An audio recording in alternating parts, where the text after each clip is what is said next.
Good evening. Welcome to the October 15th, 2020 meeting of the Zoning Board of Appeals. This meeting is being held via video conferencing in accordance with Governor Cuomo's Order 202.1, and until further notice, all of the board's meetings will be held remotely. So we ask the public to continually check the town's website for updates and new information. There are also options on the website for public comments and to pre-register to speak on public hearings, so please consider that for all future meetings. If you wish to view tonight's live meeting only, please do not join the Zoom meeting. Please go to the town's meeting portal, choose the meeting group from the drop-down on the left, and click on the live link at the top of the page.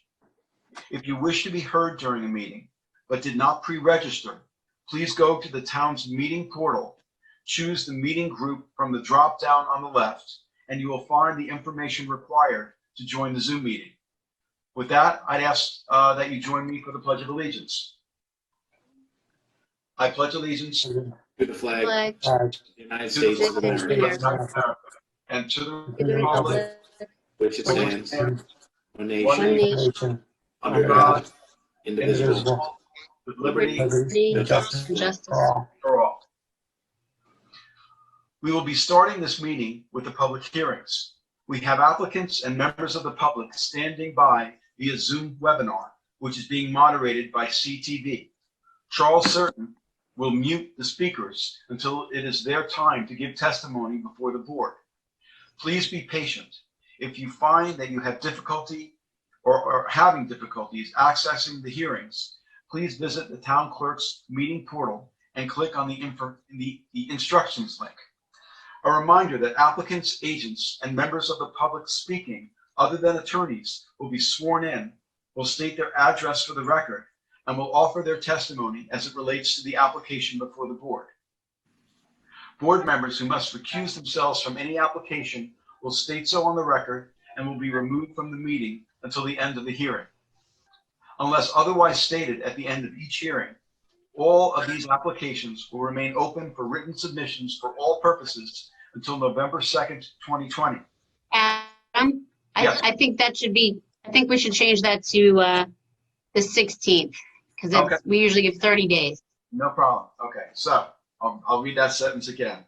Unless otherwise stated at the end of each hearing, all of these applications will remain open for written comments for all purposes until November 16th, 2020, not November 2nd.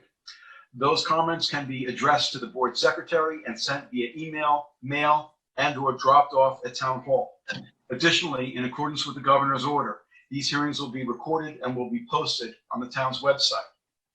And with that, I would ask that a member of our board make a motion to approve the minutes of our last meeting. So moved. Second.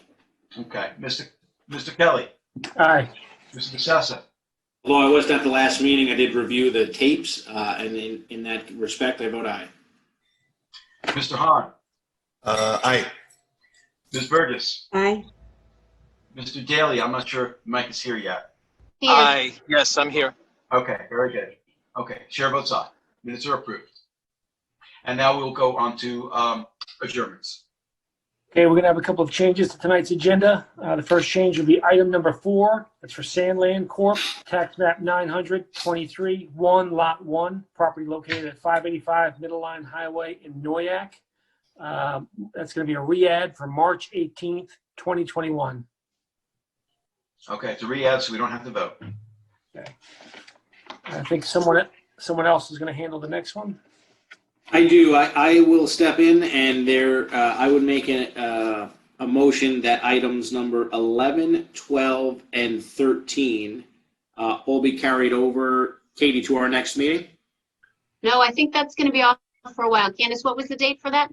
Yeah, January 7th. January 7th. 1/7/2021 would be my motion to adjourn numbers 11, 12, and 13. Okay, do we have a second? Second. Mr. DeSessa, Aye.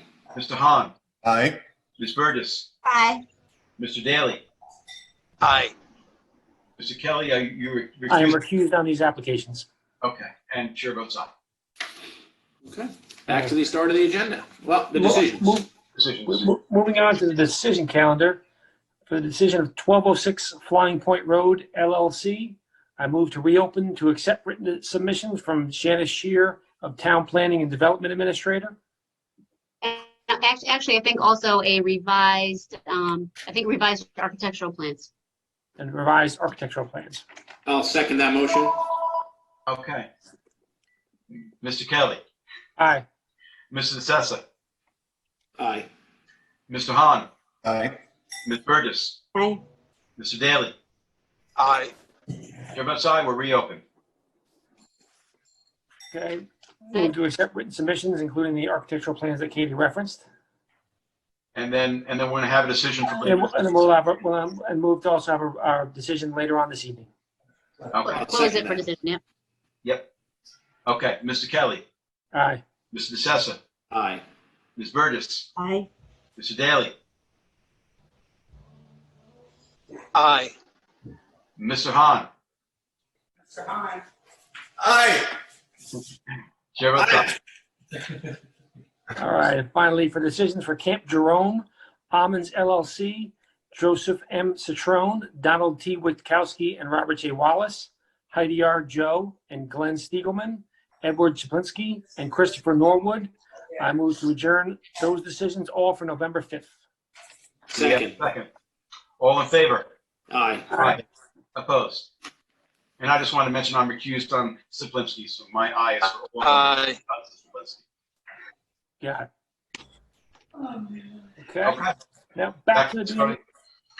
Yep, go ahead. Back to the beginning of the agenda. Item number 1, matter of Angela Jett, tax map 900, 31-2, lot 31, for property located at 38 Lake Drive in North Sea. Applicant requests relief from the following provisions of the town code for a proposed detached garage on a non-conforming lot, I 330-11, Residence District's Table of Dimensional Regulations for an accessory distance from street setback of 33.5 feet where 50 feet is required, and 2, 330-77D, placement of accessory buildings, structures, and uses in residence districts for a rear yard of 23.4% where a maximum of 20% is permitted, and 3, 330-84D, pyramid height for an encroachment in the amount of 909 cubic feet, 534 cubic feet west side, and 375 cubic feet south side, and any other relief necessary.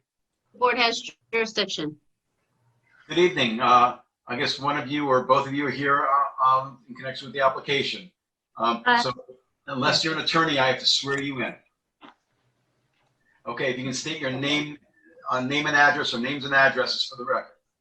Angela Jett, 38 Lake Drive, North Sea, Southampton. And do you swear to tell the truth, the whole truth, and nothing but the truth? Yes. Okay, Angela, if you could tell us about the application. Well, we live in Bayview Oaks.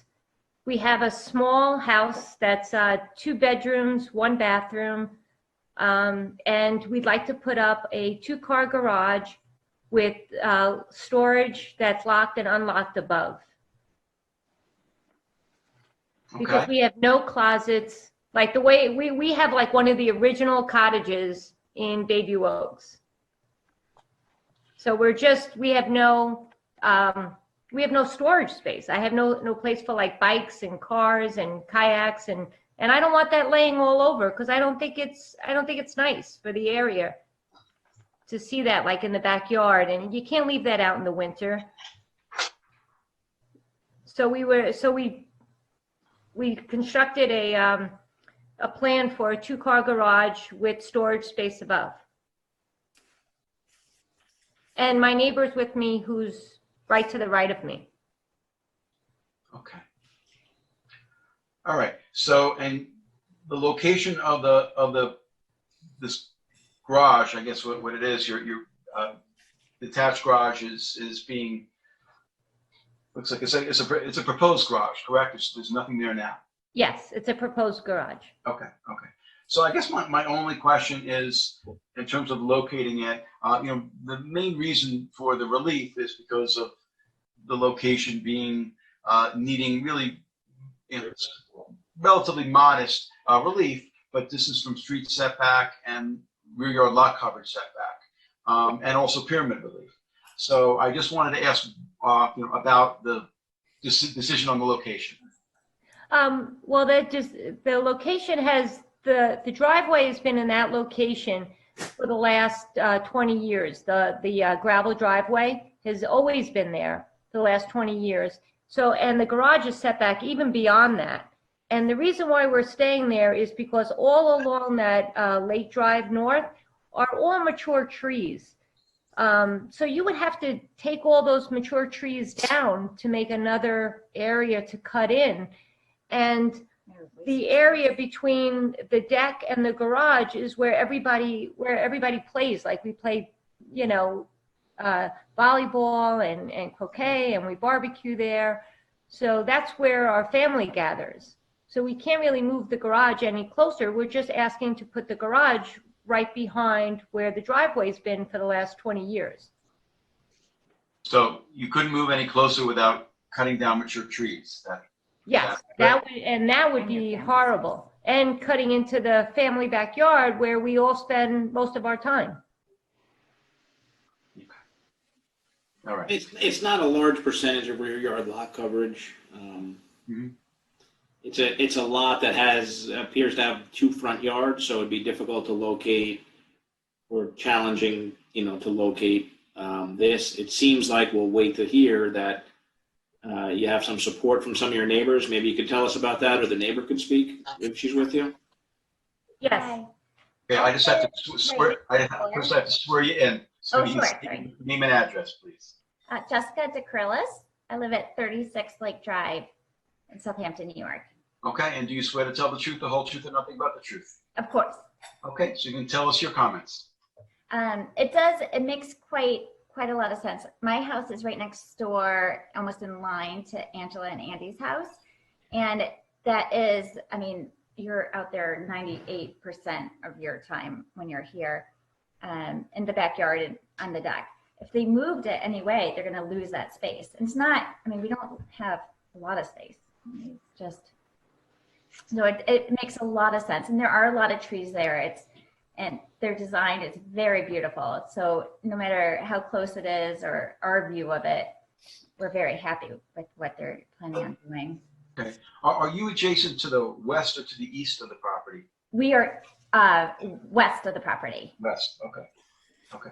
So you would be the person your property is the one that's primarily impacted, arguably, by the relief that's being requested. Yes, yeah, Okay, and you don't have a problem with it? not at all. Okay. Okay. So if you take a look, the reason primarily for the pyramid relief is because the proposed garage is going to be tall. It's got a distance, at least at one point, of 10 feet from the western property line. But I would imagine the proposed garage is, I don't know if you can tell me exactly the height. We have it in the plans, but do you recall how tall it's going to be? I think we just requested the standard, 20 feet. Like we did not request any setbacks that we thought were beyond like what we needed. Like we complied with both setbacks from both adjoining lots. Even one is beyond the 10-foot setback. And the height, it's not like we went anything beyond what was standard for a garage with storage above it. Yeah, and the amount of pyramid relief we're talking about is very, very small. In the scheme of things, we certainly had grant pyramid relief for quite a bit more than this from time to time. And as far as the rear yard lot coverage relief, 20% to 23.4%. Again, that's within what we sometimes grant, particularly on constrained lots, that have limitations on them. And the 2 front yards, as Mr. Sessa mentioned, is one of the aspects of why this lot is challenging in terms of trying to be able to get everything onto the property and not, without getting variance relief. It's very hard to do. And then the other relief is distance from street, and the distance from street setback would be the case wherever you put this proposed garage. Yes. It wouldn't. There's no way of avoiding that one. So you would need variance relief of one sort or one kind or another, no matter where you put the garage. Yes. Okay. So anyway, So I don't have any other questions or concerns. I appreciate the fact that you're trying to keep the mature trees from being taken down. I mean, I think there's some merit to that. But also, I don't see this as having a negative impact on the neighbors. But anyway, any other questions of members of the board? How big is the car garage in square footage? It's 24 by 24, I believe. Yeah, I think that's what the survey says.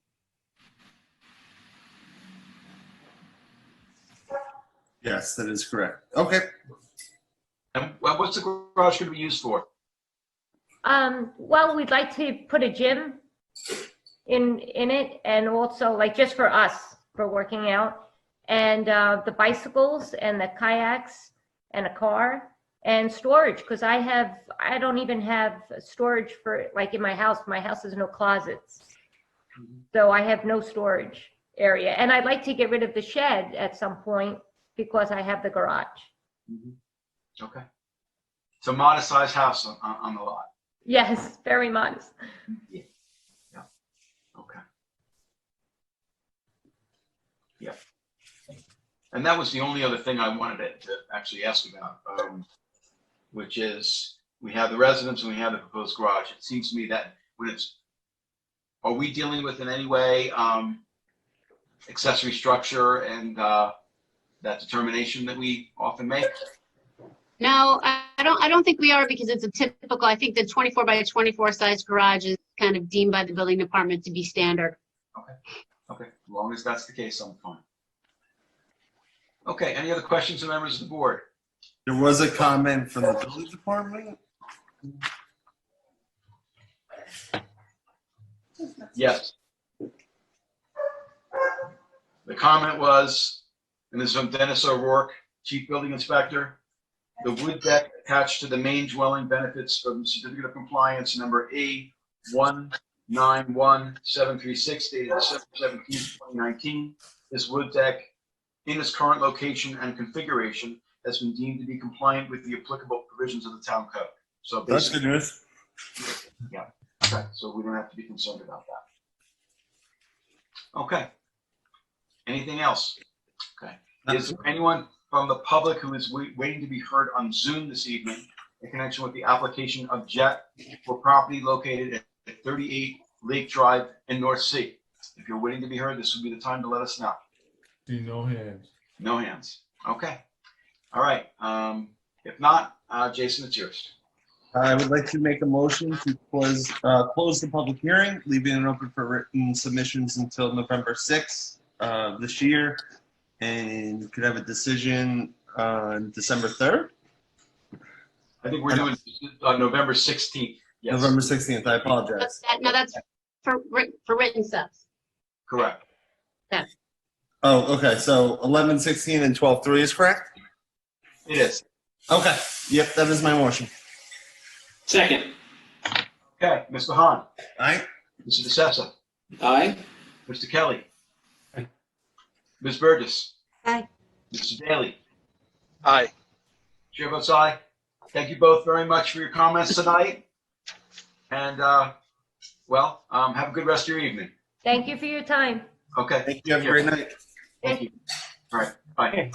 Item number 2 on the agenda, Camille Considine, Keith Considine, and Clifford Considine for property located at 1139 Flanders Road in Flanders, tax map 900, 145, 5, lot 12. Applicant requests relief from the following provisions of the town code. 1, for proposed addition that will result in the existing detached garage being attached to the main dwelling on the non-conforming lot. 1, 330-115C, continuance for principal rear yard setback of 2.5 feet, where 9.4 feet is existing, and 2, 330-84D, pyramid height for proposed encroachment in the amount of 1,978.1 cubic feet, 290.5 existing, plus 1,575 existing garage, or the first was existing dwelling, plus 112.6 cubic feet proposed addition, and 2, to legalize an extension of the roof porch, 330-115C, continuance for principal front yard setback of 28.4 feet, where 34.5 feet is required and any other relief necessary. Board has jurisdiction. Good evening.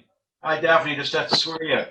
Hello, You can state your name and address, please. Daphne Vaughn, Surfside Environmental Planning, 225 Montauk Highway, Mauritius, New York. And do you swear to tell the truth, the whole truth, and nothing but the truth? I do. Thank you. Can you tell us about the application? Sure. So the subject property was purchased by the Considines in July of 2019. It contains a 1.5-story residence with a covered porch and a detached 2-car garage that has some finished space above it. The property has a pre-existing CO issued in August of 1986 for all of those structures. It's zoned CR60 and is non-conforming to the zone at 34,726 square feet. The residence is located currently 9.4 feet from the rear lot line, which I believe is the southern lot line. And the detached garage is only 2.5 feet from the southern lot line as well. The owners wish to attach the two structures with a 2-story addition between them, as well as a 2nd-story deck expansion in front of the garage. It's currently partially existing. I think they're expanding it, which doesn't require a variance. So the connection of the two structures with the addition will require a variance from 331.15C continuance for the principal rear yard from its pre-existing non-conforming setback of 9.4 feet down to the existing 2.5 feet of the garage portion, which is a variance of 6.9 feet. The addition will be a master bedroom with a mudroom and a laundry room on the 1st floor, as well as a powder room. And then the 2nd floor will be an additional bedroom and a bathroom. So the project will also contain the installation of an alternative sanitary system. So due to the close proximity of the structures to the southern lot line, a variance will be needed from Pyramid 33084D for a proposed encroachment. The total is 1,978.1 cubic feet. This number breaks down into 290.5 cubic feet for the residence that's existing, and 1,575 cubic feet for the garage that's existing. The new encroachment will be 112.6 cubic feet for the addition in between, which will meet the setback of the existing residence at 9.5 feet. Additionally, the roofed porch that you see going around the northern and eastern side of the house, the northern portion was expanded by a prior owner for that 6.1 feet to the east,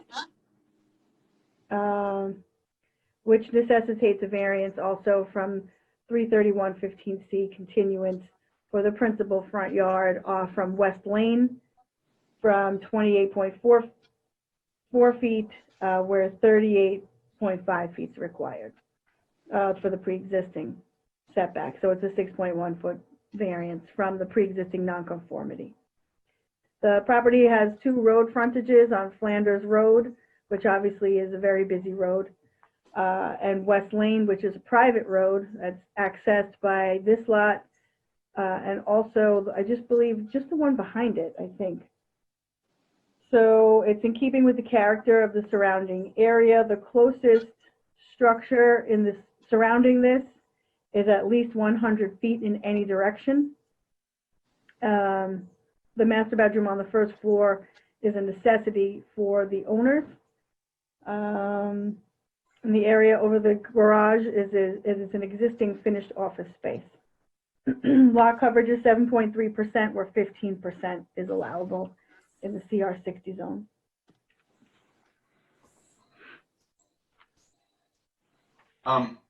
So I just want to mention, I know you touched upon the as-built extension of the deck. with a porch. Looks like it's identified as a porch on the survey. So the applicants have, I guess, no knowledge of how that extension was done. No, they purchased it a year ago and it's been there. I looked at aerials today. I want to say that's been there since like 2004, somewhere between 04 and 08, I believe, is when it shows up in the aerials. Okay, all right. Because as you know, normally, if we have someone with familiarity with how things went out without permits, we would want them to come in.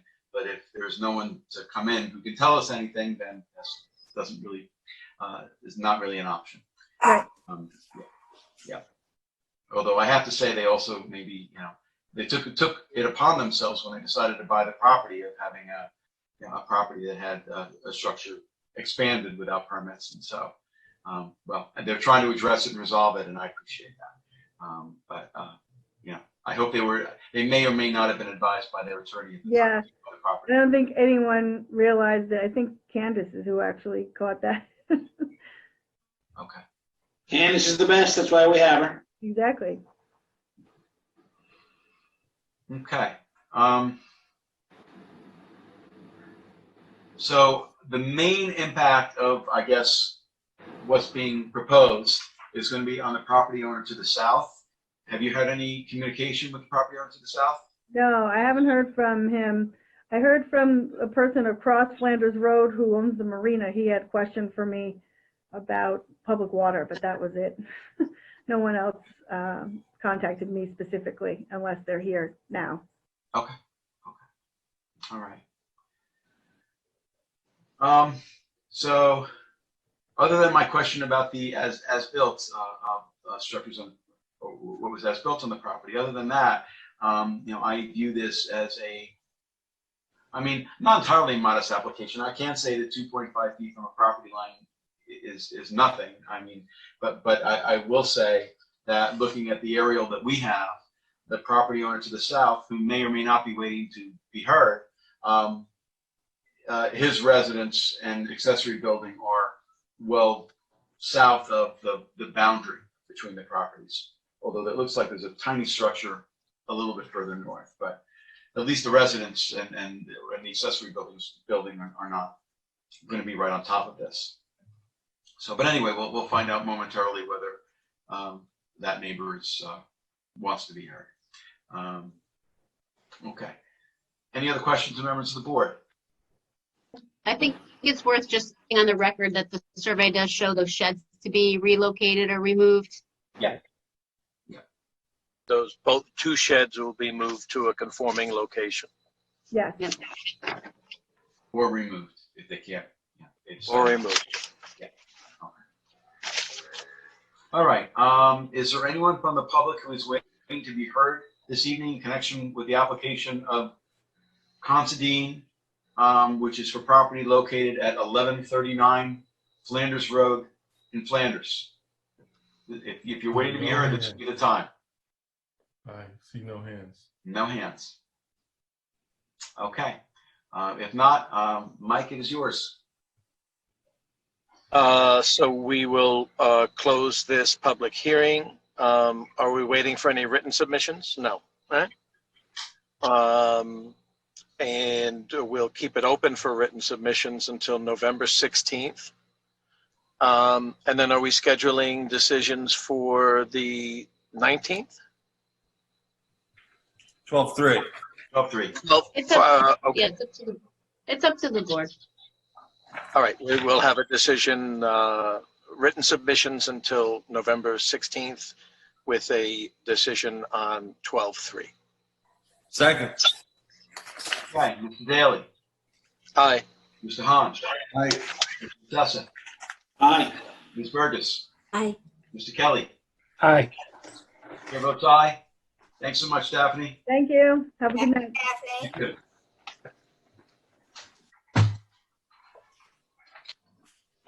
All right. Next item on the agenda, number 3, REO Properties LLC, property located at 18 Seagate Avenue in West Hampton, tax map 900, 354, 4, lot 51. Applicant requests determination that the subject parcel 900, 354, lot 51 is held in single and separate ownership from all adjacent parcels and thus entitled to relief pursuant to 330-115D. If the board deems the subject property to be held in be a single and separate lot, applicant also requests relief from Town Code 330-11, residential districts table of dimensional regulations, for a principal front yard setback of 30 feet where 40 feet is required from the westerly property line, Seagate Avenue, and a principal front yard setback of 30 feet where 40 feet is required from the southerly property line, Glendale Avenue, for a proposed two-story dwelling with a covered porch on a non-conforming lot and any other relief necessary. Board has jurisdiction. Good evening. Good evening, board members. Heather Wright for the applicant, Amy Marks. Amy is the contract vendee to purchase 18 Seagate Avenue pursuant to a contract of sale dated March 10th of this year. We are here tonight for two reasons. One, to ask this board for a single and separate determination. And then if the board grants that, we're asking for front yard relief as the property is burdened by two front yards. So let me take you through the property and the history.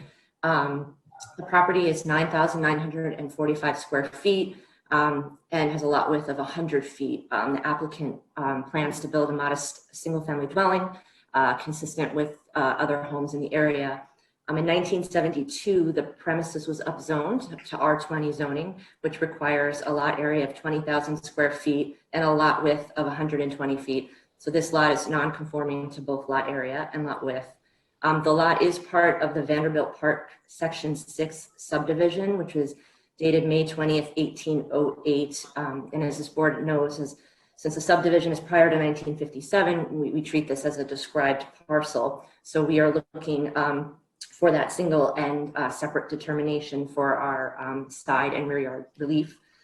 The single and separate abstract of title that was submitted with the application shows that the lots were in common ownership with the premises to the east from 1977 to 1994. In 1977, the subject property was transferred from Albert Larson to Angela, I think it's Erdita. The year before, Angela Ardita took title to Glendale, and that's what created the period, or the start of the period of common ownership. As the board knows, the town of Southampton zoning ordinance does not contain a specific merger clause. So the fact that two parcels are held in common ownership in and of itself does not automatically mean that they automatically merge. You have to have an intent to merge. And I think here the two lots have maintained separate identities. So I am going to attempt to share my screen. We'll see how this goes. Hold on a second. Okay. Share. Okay. So we'll start with this.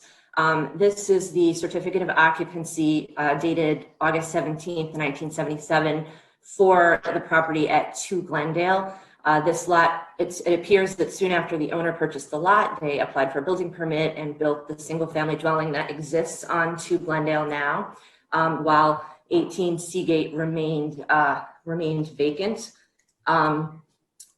Both lots were purchased a year apart via separate deeds. So we have the deed here from, this is the deed for 2 Glendale to Angela Erdita, and then this is the deed for 18 Seagate, which was a year later. I was also able to obtain certified copies from the Suffolk County, and I don't know how to scroll down here, but let me try. Okay, here we go. These are certified copies for the years 1978, 79, 83, and 84, and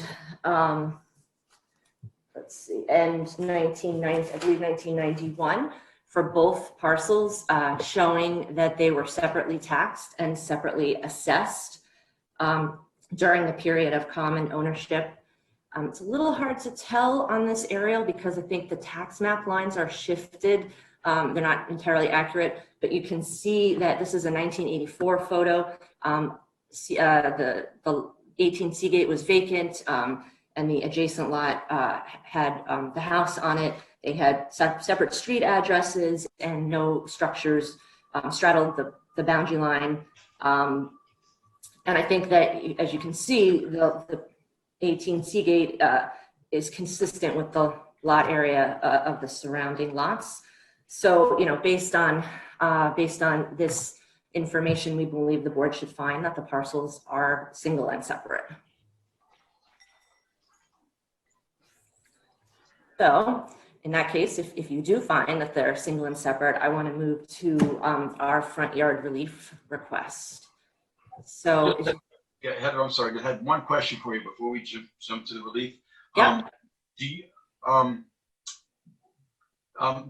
do you know, or did you have them check whether there was a mortgage on the improved lot during the merger period?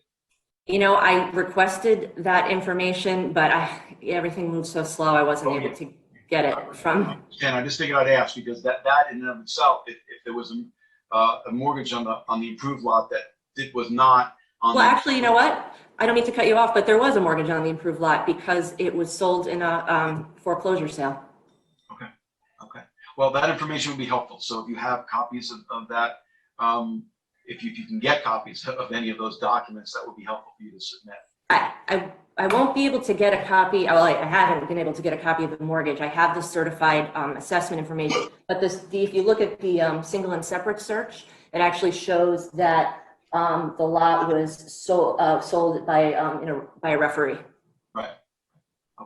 Okay. Well, I'm just, it just bolsters your case. Not that I have any doubt that we've already established that this is a single and separate lot, but I just wanted to ask about it. Of course, I'll try to get it. Okay. Thank you. Okay. And then our second request is for front yard relief. I'm going to let me put up the survey. Hold on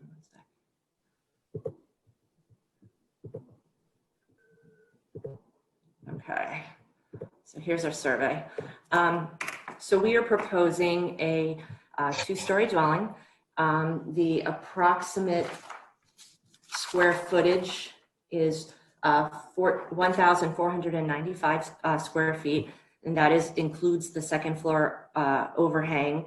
The proposed structure would be a 16% lot coverage when we are allowed a 20% lot coverage. I mean, the main reason for the request, or the reason for the request, is because we are burdened by two front yards here. So we have we have a 40-foot setback from Seagate, and we have a 40-foot setback from Glendale, both of which would make it for an even smaller house if we were to try to meet that setback. Obviously, if we had two side yards, the setback would be much different. It would be the 16 feet, which you can see to the north on the survey. So, I mean, given that this is such an undersized lot, non-conforming as to width and to size, we believe that the proposed relief is warranted here, and there'd be no negative impact to the neighborhood. The size of the proposed house is consistent with the other homes in the area, and really there's no other way for the applicant to build this house without requesting relief, because even if we were to shift the house a little bit further to the east or to the north, we would still require a variance from this board. So, we feel that we meet the criteria of the 5-part test here for the board to grant the requested front yard relief. Okay. My only question I had on I guess the whole application, but particularly for the setback relief, have we heard from any of the neighbors? I did receive a call from one neighbor. I believe she may be on because she asked how to access the hearing tonight. I believe she's the neighbor to the south on Glendale. So we'll see if she's here. Okay. I'm here. Okay. Thanks for letting us know. We'll be with you momentarily. Okay. Any other questions of members of the board about Heather? Not yet. I mean, let's hear from the neighbor, and then I think we would circle back. Okay, no problem. Okay, Marianne, we can hear you, but we can't see you. So if you can put on your video. Sure. Okay, Good very good. evening. Okay, good evening. And I just have to swear you in. If you can state your name and address. My name is Marianne Maserati, and I live at 3 Glendale Street, West Hampton, New York, 11977. What And else? do you swear to tell the truth, the whole truth, and nothing but the truth? I do.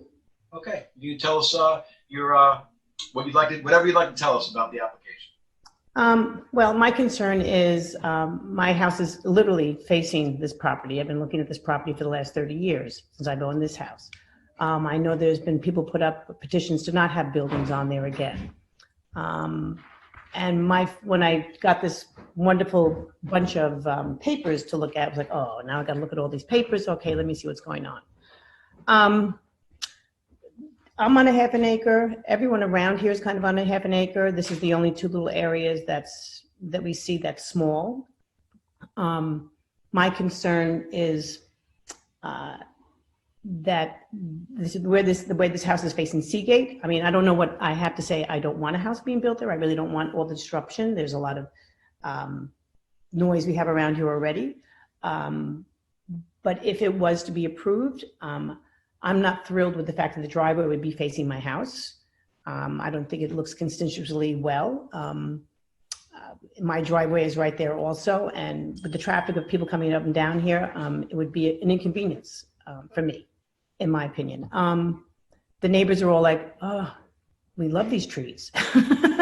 We've had them for a long time. But I would see with road traffic and again, for me, visually, my house, to look at the house at the side of the garage I don't have a garage either, but I would not be happy with I would love the house if it was turned, if I do not win losing this variance. So if it is approved, I'm not thrilled with the way the house is going to be facing me. And I'm not really used to, I'm not into all this construction that's going to go on also, because it's a small little narrow street that we have here, and we have a dead end at the one end with a house down at the very end, and we're a dead end kind of where we are. So traffic, I'm looking at traffic and stuff, and the property does look small, but it does look like a very beautiful house. I won't say they don't look like they're trying to do something nicely to it. And that's really what I got. The other neighbors here are not on. They're not happy about it. The neighbors that's adjacent to that lot, they're short. They don't want to see a high house next to them also. I'm the only one that was asked to speak. So just saying we're comfortable with the lot the way it is. And I don't know what power I have to suggest to not build the house, except for Well, what I can tell you, I'll tell you a couple of things. The first thing is, can you hear me okay? now I can, yes. It's a non-conforming lot also. It's a non-conforming lot, but there was an issue with common ownership a long time ago. That has been addressed by Heather Wright, the attorney for the applicant. We are obligated to follow legal, basically a set of rules related to how we hear and how we decide issues having to do with whether properties are legally single and separate, or whether there's a merger issue. It appears, based on the information that we have, that there was never an intent to merge the lots. Therefore, it looks like, in every way, unless we find out something different, that it is entitled to single and separate status. Okay. So then, after that part of it is over, and what that means is that it's a single and separate lot. It may be undersized. It clearly is undersized compared to the zoning district, but it nevertheless is a single and separate lot, which means someone's been paying taxes on this lot, this vacant lot, for a very long time. And well, I appreciate the fact that we have from time to time have neighbors come in saying, well, we'd like it preserved. The thing about the preservation of the lot would be it's voluntary. We can't force them to preserve the lot, absent an eminent domain situation involving a public purpose. We can't force them just to sell the lot at all. But if the applicant was wanted to talk to the town about the town buying the lot, that conversation could be had. But I don't know. The applicant is here. The applicant's attorney is here. So I don't know that they're interested in doing anything other than putting a house up on the property. So, and then the other thing is the relief that's being requested, separate from the single and separate status, is setback relief 40 feet to 30 feet. And what Heather indicated in her presentation is that a 30-foot setback is fairly consistent with other homes in the area. I don't know whether that's the case or not the case. Maybe you can tell me a little bit about that, or maybe you want to submit something about that. I know, I don't really know. So I didn't get that investigated. This was like again, this property's been up for sale quite a few times. And there's been variances out trying to build something on here. It's always been turned down. So this is the first time I've seen a push for it to now really be built on. As I said, I've been here for 30 years. So I was concerned of, is it because of the town is just overflowing now with all these people coming out here that want to now live here, and any piece of property they have, they just want to build a house on so they could be out here and be away from the city. That was just the question of that. As I said, if the variance goes through, I was curious to if, this was an old dirt road, and we came out here, we paved the road, we paid to pave the road, and usually when a new property comes up, roads have to be repaired. Yeah, so they're going to be subject to road review since it's a vacant lot, if there's granted relief. Okay. And Anything else? it's connected to a private road. Yeah. If either of these roads is a private road, definitely. They're all private roads. Yeah. Mhm. They're all private roads. And again, we paved them, and we all donated our own money to pave these roads years ago. Yeah. And bring the water and sewer. And bring the water and sewer, and Just also water. just water we brought in, because we don't know. And can this person bring an electric? As opposed to, but not electric, gas. Can they bring gas into this property? Who cares? Well, I can't speak to that. I'm just throwing up stuff like that. I don't know. I understand. And I also understand that the other thing that they have to get in order to be able to build, regardless of what happens with this application before us, is health department approval. They have to have from the health department for sanitary septic. Otherwise, they can't build.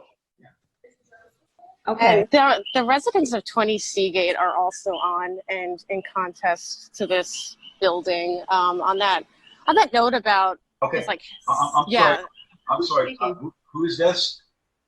this is the residences of 20 Seagate Avenue. We wanted to make sure our voices are heard. Jessica, I have to swear you in before you speak, and Okay. I know Mary Ann to finish before. Okay. Okay, thank you. All right, and then I'll get to you. I promise. I think I'm good. We can Okay. let the rest of the people say what they have to say. That would be fine. Okay, no problem. Appreciate your comments. Thank you. Well, Mary Ann, there's one other thing I want to mention. You had mentioned about that, your concern about the driveway Yes. being opposite your property, and that you'd prefer that the driveway be at a different location, correct? Because on Seagate, that's a whole big yard over there. There's nobody's house there. My house is right here. So as far as I'm considering, as curb appeal, it'd be ugly for my house to walk out and see someone's driveway and car. Where if I saw the front of the house, it would be much more appealing to me. And there's no other property that is visually looking at the house on Seagate. Okay. All right. Well, I'm going to ask when I get back to Heather, I'll ask her about that. But certainly a conversation could be had about whether the applicant is willing to change the plan in terms of the location of the driveway. Okay. All right. Okay. Adam? Any other questions? Mary Ann, real quick, is Glendale off of Summit Boulevard? I apologize, I didn't have a chance to get to the property. And the problem with that too on Glendale Street is our signs are constantly stolen. So they put a sign now across the street that no one can even see. So there's no direct sign on our street either. I have to tell you that my street is between letterbox 18 and 20. So they put a sign across the street, which is to the left, if you're coming from Montauk Highway, up high that no one can ever read. So everybody's lost when they come here also. So, but yes, we're off of Summit and then Seagate crosses over. I'm on the corner of Seagate and Summit. Gotcha. I'm just asking because I grew up in Summit, so I know the area very well. The ponds. Did you take the sign? Did you take the sign? Did you like that sign? I'm kidding. It's been a very long time since I lived at that residence. Looks like it's in your background. All right. I think Steph is next. Yes. Okay. Yes. Hi, Steph. Just need you to. There we go. Hi. Swear you in. If you can state your Sure. name and address. My name is Stephanie Lella. I live at 20 Seagate Avenue. Okay. And do you swear to tell the truth, the whole truth, and nothing but the truth? I do. Okay. You can tell us your comments. Sure. Well, thank you for taking the time. So I have resided with my family at 20 Seagate Avenue for the past 20 years. That would be the house that would be immediately adjacent to the proposal that we're speaking about today. And we just wanted to voice our concerns about the proposal as it relates to health and safety, environmental, quality of life, and financial long-term effects if this moves forward. And so I have 4 points that I want to make, but before I begin, I do want to say I think we're all here because we care about this community and because we care about what makes West Hampton special and what makes the Hamptons special, and that we don't live on top of each other. We don't live in a place like Levittown where houses are right next to each other. We live here for a reason, and we're here because we care about preserving that feeling, preserving that culture, and keeping the charm and the character consistent with the Hamptons that we all know and love. And so those are really fundamental to why we are going to voice our concerns against this proposal. I mean, as Marianne stated, we've lived here for 20 years and we've always enjoyed looking out and seeing these beautiful mature trees.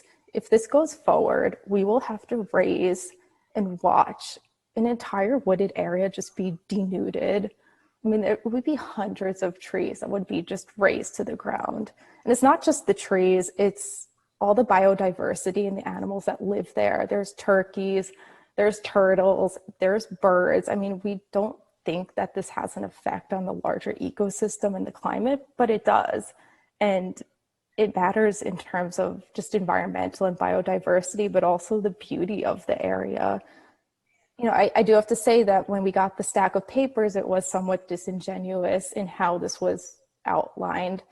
A 2-story structure with a porch is much larger than what we had anticipated. So the 2 houses that would be immediately adjacent to this proposal are all 1 story, and they're less than 1,000 square feet, or at least I know our house is barely 1,000 square feet. So 2 stories is not consistent, and it would be disruptive to the charm of the neighborhood. It's not consistent. The second thing that we're concerned about is the amount of noise, traffic, and pollution that would happen, not just short-term, but long-term. Short-term, this is not a small, let's build a shed or let's build a garage proposal. We're talking about digging in, making a foundation, putting in a septic tank, possibly a year plus of construction, having hordes of machinery and men at the property, and then the long-term effects of having more traffic, having more people. We don't know what the intended use is. This could end up having a stream of renters coming in all the time. That's a concern for us. And in addition to that, it was our understanding that the face of the property would actually be towards Glendale. But regardless of, whether it faces Glendale or whether it faces Seagate, I mean, it would literally be in our backyard. And I don't quite understand how a septic tank would fit in this area because we aren't connected to sewage. We don't have, So Steph, I appreciate your concerns with respect to the environment. The septic system is something that's beyond what we're able to weigh in on. You're speaking to some of the things of the character of the community, which is pertinent to our hearing. So we have to just remain focused on those. So certain environmental issues, such as the septic system, that's the health department. They're not asking for relief on that. They're asking for some dimensional relief. That's what we can focus on here. If it's the size of the house or otherwise, but someone was paying taxes on it. It is a buildable lot. A lot of people, this happens when there's usually one last lot left that's undivided or unbuilt in a neighborhood. So people still do have property rights, but we're here to also hear from the neighbors. So, we have to balance that out. So in terms of what we're here for, they're asking for relief in terms of the size of the house and location of the house. So, I would just ask you to focus on those things because that's what is in our purview that we could weigh in on. The other things are important, but we can't weigh in on those. Yeah, well, it's also my understanding that, 10,000 square feet is a really small lot to build a 15,000 square foot house on. That's at least my understanding of. Are you saying the house is 15,000 square feet? 1,500 square feet. 1,500 square feet and 2 stories. Is that fit? And just to clarify for Ms. Wright, is the 1,500 again over the first and second floor, or is that the footprint? That's the footprint. So it's a 3,000-foot house. No, I'm sorry. That's the whole thing. Can I show the board? Can I show you a similar house? Can I respond or should I wait?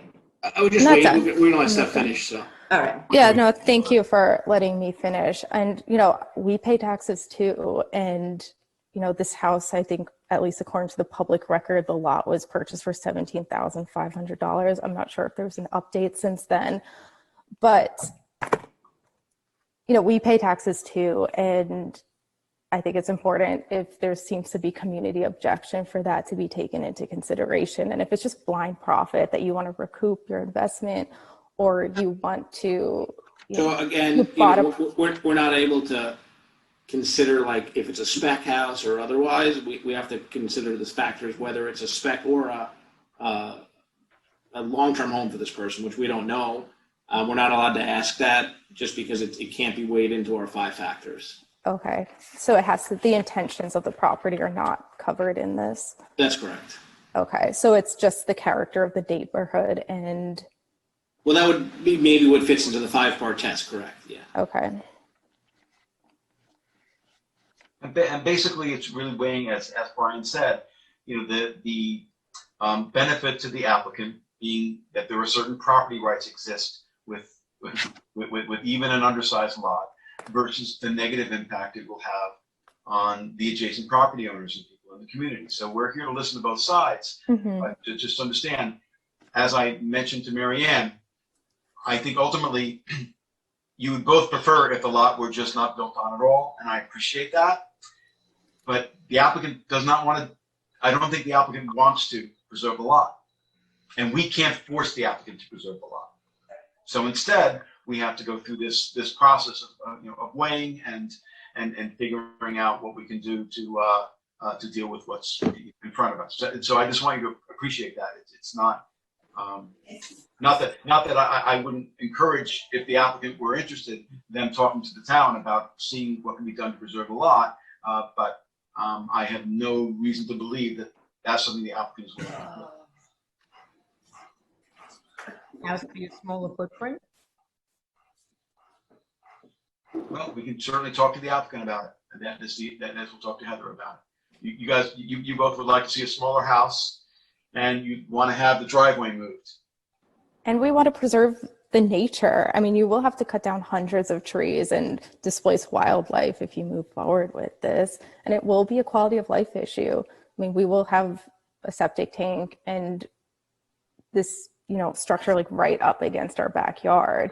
I mean, it will affect the quality of life. It will affect the character of the neighborhood, and it will affect.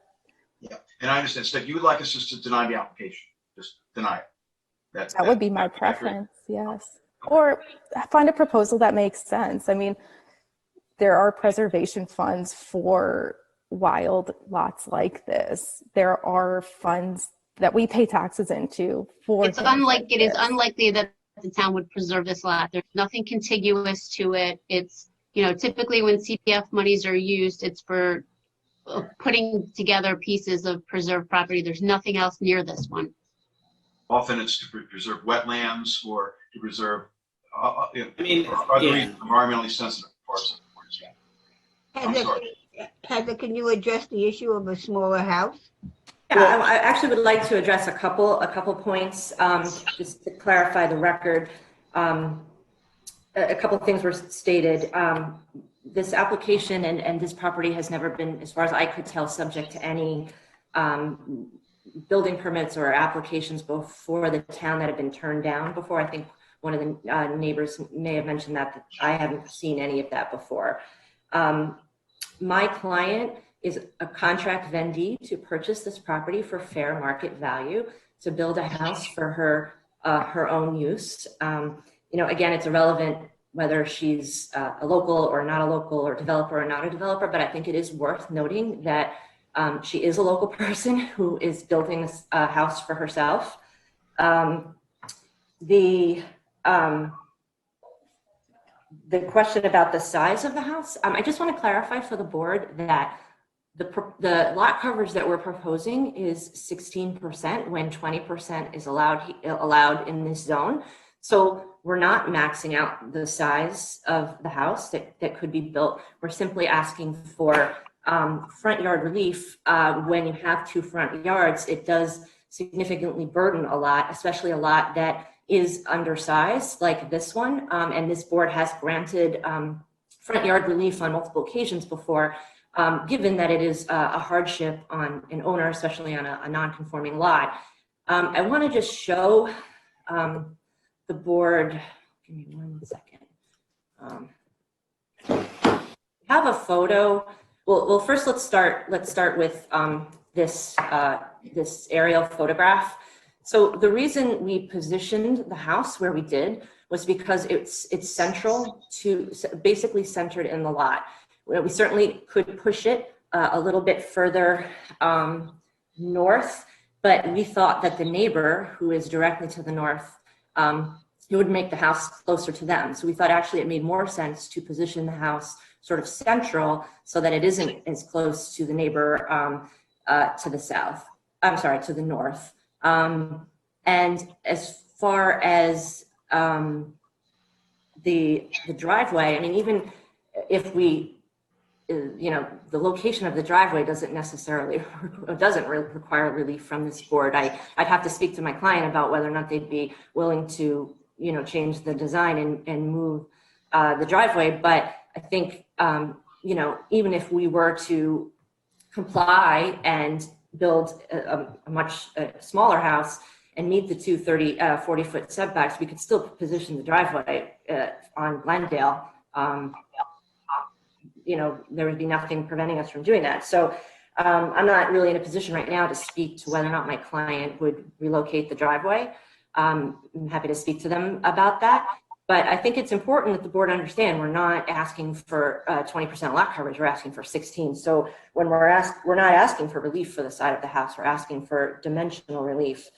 And of course, anything we build here would comply with all of the relevant building codes for the town and for the health department and any other agency that has jurisdiction over this lot. And I do have a picture, if you bear with me 1 second, of what the house might look like. It's quite modest. I just have to find it for you.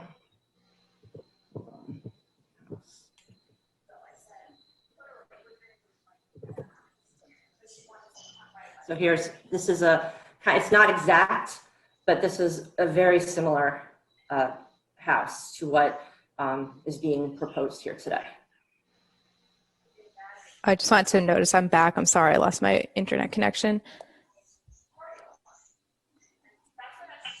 It's like a fairly modest structure. Now, so to be clear, as of right, you can build 10 feet from the neighbor, and you're actually going to be building 23.3 feet from the neighbor. So you're moving the house much further, more than twice the amount that you're required to from the neighbor on Seagate. So I think that's a bit of a positive there. And on the other side, your building envelope shows 30 feet that you can go within the other neighbor that is in the street, and you're going 32 feet from that neighbor. So you're actually a fair amount further from either neighbor than you could be as of right without our permission at all, assuming that it's seen like that way. And that was the design, that was that was a consideration as part of the design. And this, I know that these 4 lots here, I just have to find the you can see these all four lots here in sort of in this cluster are about the same size, heavily constrained. So while it is a buildable lot, something is going to be built here. And as you said, if someone's paying taxes on this, and my client's in contract to pay fair market value for a lot so that she could build her home.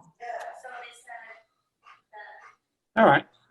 Does anybody else have anything to add? Yeah, can I say something real quick? Knowing the area really well, it was just my opinion. I don't think building another home in this highly, residential area is gonna change the character of the neighborhood. That's just me, but I plan on supporting this application, so I just wanted to put that on record. And Heather, I just wanted to ask you briefly about the two neighbors asked about preserving the lot and whether anything had been, whether there was any interest on behalf of the applicant to preserve the lot. Now, the applicant is a contract vendee, so it really would be the owner. And obviously, the owner is already in a contract to sell the lot. So that puts you, that limits you right from the get-go. But even before that, I don't know whether there was a consideration of preserving the lot. So I just want to ask about that. I don't have any information on whether the current owner has explored that, but I would imagine the answer to that is no, given that we're currently in contract. That's what I figured. Okay, just wanted to get it on the record. Okay. All right. I know there were a couple of other people. I thought there were a couple of other people that may be waiting to be heard. Let's see. Oh. Hello. Okay, so who would like to go next? Hello. Hi, Kathy. Can you hear me? Hi, I can hear you. I'm sorry, it's my first time using Zoom. I'm not that experienced with it. That's okay. So I just have to swear you in. If you can state your name and address. Sure. Catherine Reed, 20 Seagate Avenue, West Hampton. And do you swear to tell the truth, the whole truth, and nothing but the truth? Yes, I do. Okay. And what can you tell us about the application? Well, I mean, I just basically want to say, I feel that Stephanie and our other neighbor voiced pretty much all of my concerns as well. I am concerned with, it is a very quiet neighborhood, and this is going to bring in more traffic and whatnot. And like she said, we paid for the roads privately to be paved, and I mean, that's a concern. But one of my biggest concerns, well, two, which you already did address, was the cesspool was a big concern to me. And also just the house is going to be, apparently it's going to have a basement. So you're digging really far into the ground, and like our soil is so sandy. Now, I'm no expert, but I do have a concern about what it could do to shifting all that soil, and it's so loose. Like, could that affect our foundation? I don't know, but it's a concern. Yeah. And I really can't speak to that other than to say that if we were to grant the relief, and if there were to be a residence constructed, and if there were to be any kind of damage to any of the neighbors' properties, the owner would be responsible for that. That's what I can say about that. Okay. Yeah. But I'm not in favor of the house being built. Yeah. Okay. All right. Thank you. Okay. All right. Thank you for your comments. Appreciate it. Ryan, I think you're next. Hello. How you guys doing today? Doing okay. Let's have to swear you in. You can state your name and address, please. Hello. My name is Ryan Feldkamp. I reside at property owner of 2 Glendale Street. That's the house right to the east. And do you swear to tell the truth, the whole truth, and nothing but the truth? I do. Okay. If you can tell us your comments. Yes, so I think as well as everyone has their opinions, and I think everything that was said I would pretty much agree with so far. So I'm the property right to the east of it. So our main issue is that the house that's going to be built is going to be like right on top of our house. And it's also going to be 2-story. So we're concerned that this, 2-story house is going to be right on top of ours. And we have a small, single level house. So that's something we don't agree with. And the main reason me and my wife moved out here is because we like the neighborhood, because there are forest areas like that all throughout the neighborhood. And that's like one of the main reasons we love it out here. And it's quiet. And so I guess we're in agreement with everyone about traffic and just about how it's going to change the neighborhood. Just our opinion for what it's worth. Appreciate your comments. Anything else you'd like to add? No, that's it. Thank you for your time. Appreciate it. Okay. All right. Thank you. There was someone else, I think Jessica, who was on before. I don't know if she's still on. Who I thought was wanted to speak. I think it was a Jessica. Yeah. Mm-hmm. Where is she? Maybe she just Not here. not there. Okay. All right. Well, Heather, maybe you want to just give us a response to the other comments. Sure. So you know, it sounds to me like there's a vacant lot in a neighborhood that everybody has looked at for a long time that's been vacant, and they're happy looking at a vacant lot. But I think we all need to remember that this is a buildable lot that someone pays taxes on, and that you have a right to build on that lot. And while I understand your concern with traffic and congestion, we're talking about a single family home. So certainly it's not going to be lots of people. And I think you could see that the design is quite nice for the neighborhood. And finally, I just want to point out the neighbor to the east, you know, we're not asking for any relief for the from the lot line that's closest to his home. So we're actually within the setback. We're at 32 feet, and we could be at 30. So I don't think it's going to have the impact that you may think it will, you know, that you're concerned about. In addition, in terms of the two-story, we're meeting all the height requirements in the building codes, and we're not asking for relief for pyramid or height. So I think those are important points. I mean, I have a vacant lot across the street from my house, and I'm going to be devastated when someone builds on it, but someone owns it and someone has property rights to build on it, and therefore it's likely going to happen someday. Okay. All right. Any other questions from members of the board? Okay. And I just want to ask one more time, is there anyone else on the public who is waiting to be heard this evening, potentially the application of REO Properties LLC for 18 Seagate Avenue in West Hampton? If you would like to still speak, this would be the time to let us know. Adam, you can add that, you know, if we did lose that person, you know, the written comment period will remain open for a month. Correct. Yeah, so there'll be an opportunity for anyone who was or not or wasn't watching tonight to submit in writing whatever you'd like to submit to us up until November 16th. So, okay. I have one more question to ask, if I may. Sure. Yes. Okay, if this does go through, we'll be notified when it's going to start, how long it's going to take to build this and change this property. We will be given this information to be made aware of it. Because like I said, I do have a traffic-ated area. I'm just saying, will there be a stating now we are building as of this date? Well, the applicant will have to oh, may I respond? I'm sorry. Of course. Okay. The applicant will have to file for a building permit with the town, and that building permit will have to be posted prior to any construction beginning. So you should have notice of the building permit being issued and the construction. And the question I do have to say is, in that note, again, we are pretty close to each other, this street. With this, all the building around and all these trucks, I mean, I have people that come into my house and it'll be blocking my property. I mean, when people come in here, it is going to be a big disturbance for me. So that's all I have to say, you know, so I just want to know when that's going to be so I can be prepared but I'm not happy because our roads are very narrow here and you can't double park here and stuff like that. Well, the earliest we would be rendering a decision would be our first meeting in December.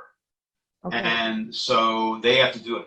And then they have to get a building, even after we render a decision, then they have to get a building permit with whatever that entails. And they have to go to road review. And they have to go to road review. So my guess is it's going to be next year.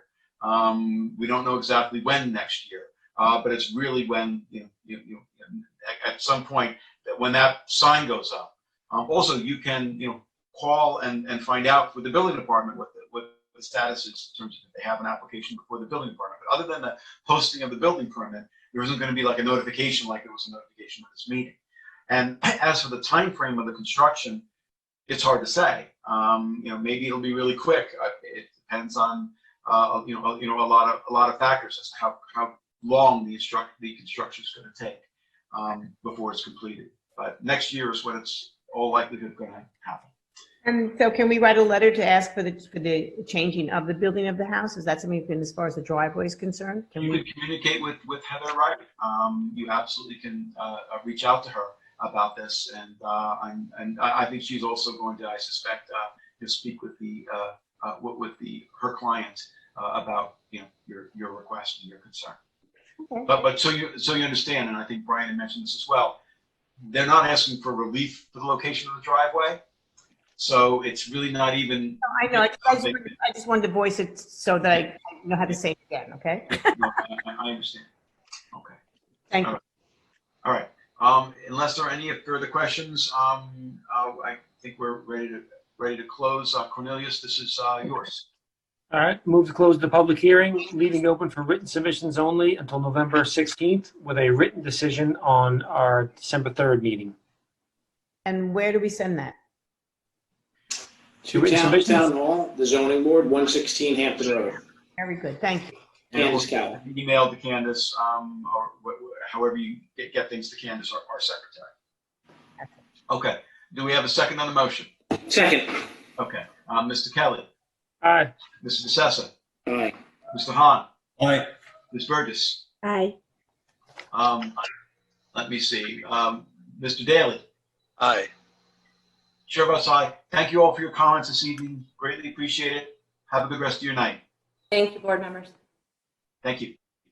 Okay, moving on to item number 5, Gregory O'Halloran and Marlene O'Halloran, property at 17 Wickatuck Drive in Noyak, tax map 900-15-2, lot 43.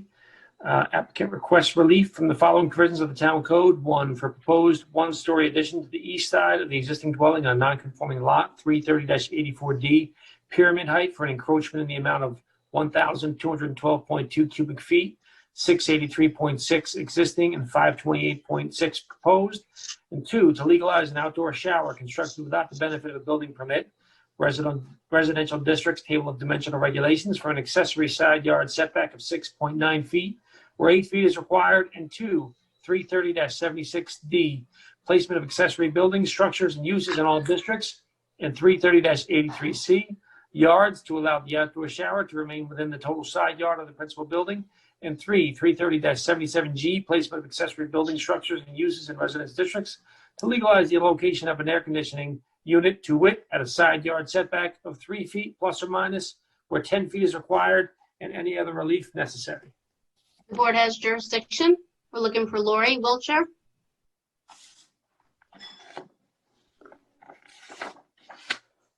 Lori, Come on Zoom. Maybe somebody else from her firm. There's- Oh, there she is. I'm here. Can you hear me? We can hear you. We just can't see you yet. Oh, that's weird. Okay. I don't know why. Yeah, just need to click on video. It doesn't, I don't have that option. That's weird. Huh. No option for video. Mute, raise hand, chat, Q&A. Okay, we'll do it without seeing you, Lori. So All yes, right. say your full name, please. I think you swore me in on this one already. Oh, if I Yeah, did, but then I don't have to screen it new. yet. Nope, you do, because we re-advertise it and it's new. Okay. Okay. So your name and address. My hand is up, and it's Lori Wiltshire, 231 Pantigo Road in East Hampton. And do you swear to tell the truth, the whole truth, and nothing but the truth? I do. Okay. Yeah, it's kind of odd that you don't have a video option. But okay. I'm working on it. I'm working on it. Okay. Wait. It just saw it, now it disappeared again. Damn it. What happened? Now I've got a big picture of Southampton town. Well, we deal with the technology issues a fair amount these days. No problem. In light of the time and moving things along, There we go. let's keep going. There we go. Okay. Yeah. I had to be It invited. only takes a little patience. I know. Every time I do this, I feel like I'm starting over. Anyway, Okay. yes, so this is the second hearing in connection with the property. The first one took place on July 2nd of 2020. The board had several questions with regard to the existing pyramid breach, and the revised pyramid diagram and volume plans dated July 9th, 2020 by Jason Thomas were approved by Dennis O'Rourke on September 22nd and submitted to your office on October 1st. The most recent survey dated February 21st has been in your file since prior to the last hearing. So following the hearing, it became apparent that additional variances would be required in order to allow certain existing improvements to legally remain in place. The additional variances, as noted on the addendum dated revised September 24th, 2020, now include allowing the outdoor shower to remain in the required side yard, a 1.1 foot side yard setback variance to allow the shower to remain 6.9 feet where 8 feet is required. It should be noted that this outdoor shower is shown on the 1994 survey that was attached to a 1994 updated CO, a 1994 certificate of compliance, and a 2001 certificate of compliance for a shed. It has been on these surveys and documented by the town for almost 20 years, more than 20 years. Anyway, setback relief is also required to legalize the air conditioning unit, which has been located 3 feet from the side yard for many years, and revised pyramid or sky plane relief for both the proposed addition and the proposed covered porch. The existing house breaches the pyramid line by 683 cubic feet. The proposed addition will require only 522 cubic feet of relief, and the covered porch 6. So the total pyramid breach would be 1212 cubic feet, all inclusive. As you may recall, the property is non-conforming in area. It's 8,046 square feet in an R10 zoning district, and it's narrow, 50 feet where 75 feet is required. These nonconformities create the need for all of the requested variances. Additionally, the existing residence is pre-existing and non-conforming with regard to side yard setbacks and pyramid. Granting the requested variances should not cause an undesirable change in the neighborhood. Most of the neighboring lots on Wickapock Drive are similarly non-conforming and have substantially less than the required street frontage, and many have similar improvements. The proposed legalization of these existing structures and the proposed work is compatible with the neighborhood and will not affect the physical or environmental conditions. As discussed in July, a variance was granted to 52 Wickatuck for 4,000 cubic feet of pyramid relief, and relief was granted to 53 Wickatuck for a deck to be situated in the side yard setback and in the required side yard. Those variances are similar to those requested here. The size and shape of this property is the reason and creates the necessity for the variances. The pyramid relief requested is less than the existing pyramid breach of the existing house and is not substantial considering the nonconformity of the parcel and the existing improvements.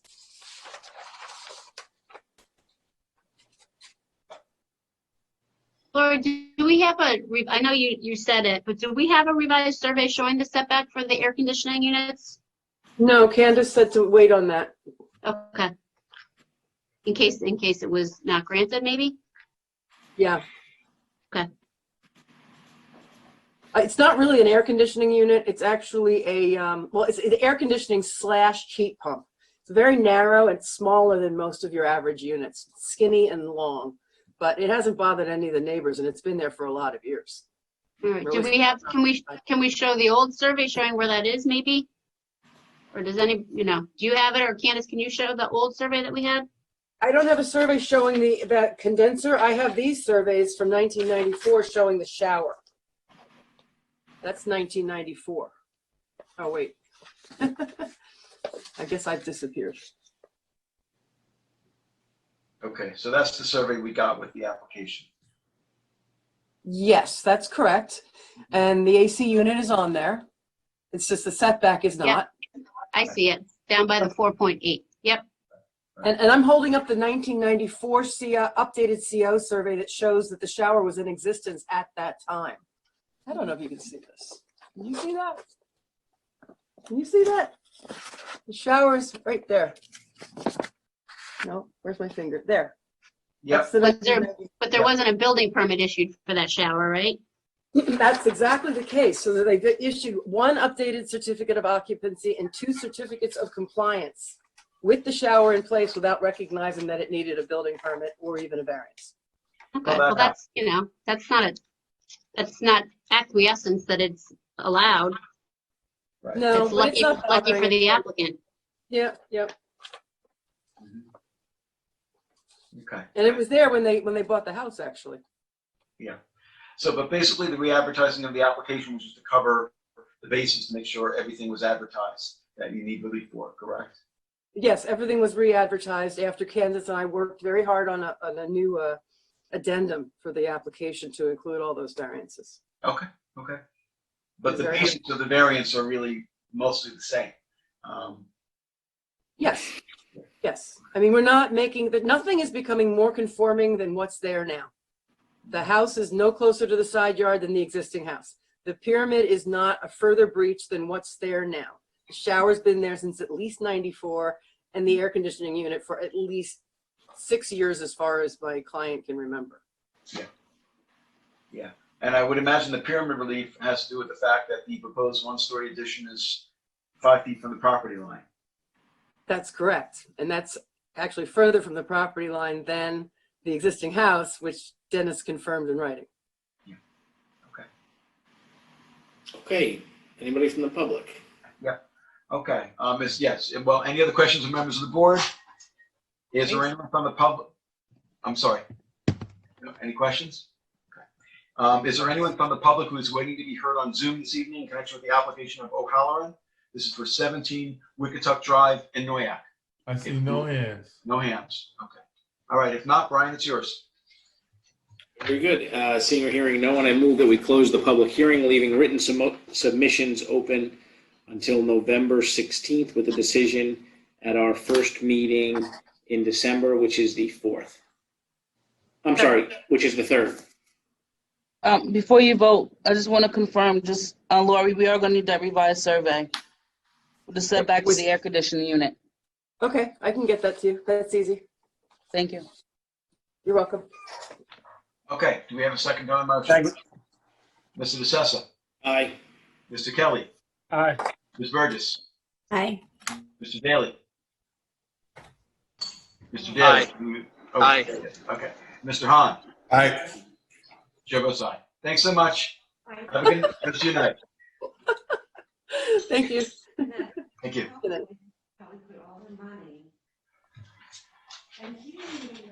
Mr. Grossman, this Kathy Reed still seems to be on our screen. Oh, no, now she's gone. No, she's still there. Do you see her? See That's him. okay. I see Mr. Bennett. No, Kathy Reed. Do you see her? Yep, that's okay. Is That's that okay. Yeah. Okay. Mr. Bennett. Aye. Aye. Okay. Cornelius? Yes. You gotta keep reading. You got to keep Oh, reading. geez, Number I'm waiting for 6. Pete to start reading. Sorry. Next up on the hit parade, number 6, JAB Properties Associates LP, property located at 299 County Road 39A, tax map 900-132-2, lot 27. Applicant requests relief from the following provisions of the Town Code: 1, 330-105K, schedules of minimum and maximum floor area to permit additions totaling 5,390 square feet, 1,451 square feet of enclosure over roofed area, 2,678 square foot addition to the service department, and 1,261 square foot enclosure of roofed display area to an existing 17,444 square foot building with a maximum gross floor area per building or building complex in the highway business zoning district shall not exceed 15,000 square feet per lot. 2, 330-83G 1A, yards to permit a transitional rear yard of 10 feet where 50 feet is required to adjoining residential districts to permit the expansion of the existing vehicle storage area. And 3, 330-100D, exemptions and waivers of parking and trucking loading space requirements as it relates to 330-95, schedule of off-street parking space requirements for non-residential uses to allow 79 parking spaces where 97 parking spaces is required, and any other relief necessary. Board has jurisdiction. Good evening. Should I proceed? Yes, please. Okay. This had to be re-advertised for parking relief, but I just want to, it's been a while, so I'll just take you very quickly through sort of the gravamen, as we lawyers say, of the request for the relief. And then I want to talk to you about seeker. This is the Lexus dealership just north of the village of Southampton. The bulk of the application, or a good part of the application, deals with enclosing 2 areas of that are currently have a roof on them. One is a 1,451 square foot area, which is used for an existing. This is now, as in the Mercedes place in Southampton, they like to have the drop off for the service area be an area that's totally climate controlled.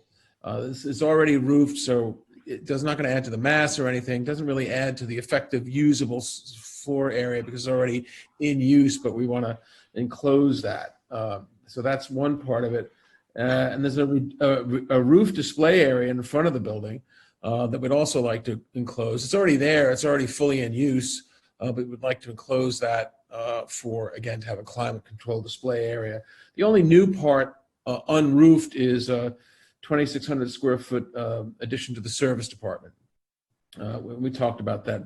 Then we need some transitional yard help in the back because we're for storage for cars. The nice thing about the transitional yard in this area is that the property to the north is part of an ag open space. It's the open space. So usually you have a transitional yard to separate residential uses, actually uses, from commercial uses. We think this is a perfect area to request relief from the transitional yard so that we can store cars back there. Indeed, I know Kyle Collins no longer works for the town, but when we first came in and started reviewing this, actually Kyle pointed out, well, John, this is, you've got nothing but ag open space back there. So the purposes for the transitional yard would not really be impacted by granting that relief. I want to talk to you a little bit about the parking because really what we're talking about here is not going to change much. There's not really much other than roofing these areas. This site plan has already been all, approved and doped out. We've got radiuses for making sure that the automobiles are delivered not in the middle of the highway, as you see some of them in the older dealerships. But the delivery can all happen on site. All the drainage, that sort of stuff has all been doped out and worked out and built as per prior site plans. So there's really not much of a change, but we're encountering a situation where we need relief for 18 spaces. I have to tell you, I don't think that the site requires 18 more spaces. Two of the areas that we're asking for, 1,458 square feet and 1,261 square feet, are already in use, but now merely because we're enclosing them, fully enclosing them, they add to this parking requirement. That's about 6 spaces of the 18. And then the town code has what I can only consider, it's sort of a bizarre requirement for service bays. It may make sense in the old days when a lot of this service happened in small garages, but like 2 service bays or something like that. There was a requirement for 4 spaces per service bays. There are 8 service bays here, and if you plug in the town code requirement, 32 spaces. You have 32 spaces for 8 service bays. So the attempt here is really to make the existing facility work better. I would suggest to you that there's been no indication that additional parking is needed, and 32 spaces for it's 4 spaces per bay times 8 bays. 32 spaces per bay seems to me to be an excessive, just from a common sense point of view, an excessive number of parking spaces. 32 cars for service space. Again, I think it goes back to the days when you had, a gas station that had 2 lifts, and maybe there were a bunch of cars waiting there to be serviced, but 32 is. I'd ask you to take a look at that. I don't think there's anywhere in need for that number of spaces. But the other thing I want to talk to you about is seeker. Now, typically, if you have 2 involved actions, the planning board and the zoning board of appeals, this board says, well, the planning board is better set up to do seeker, and we usually defer and let the planning board be the lead agent. But there's a situation where you folks have gone against that general rule. I mean, I understand generally why you want to do that. You're not necessarily set up for it, although, I'm not an environmental analyst. I'm not a consultant. I'm not an engineer, but I've done filled out plenty of seeker parts 1, 2, and 3, and it's not rocket science.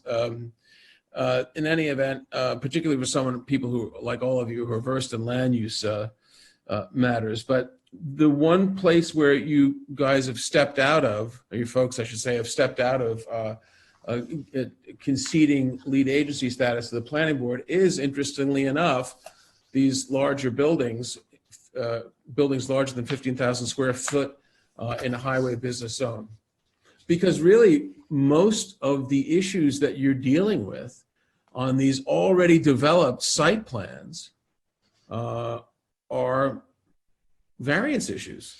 So in the Mercedes dealership, it's now the Mercedes dealership, the first decision back in 2004, you guys took lead agency status and issued a negative declaration.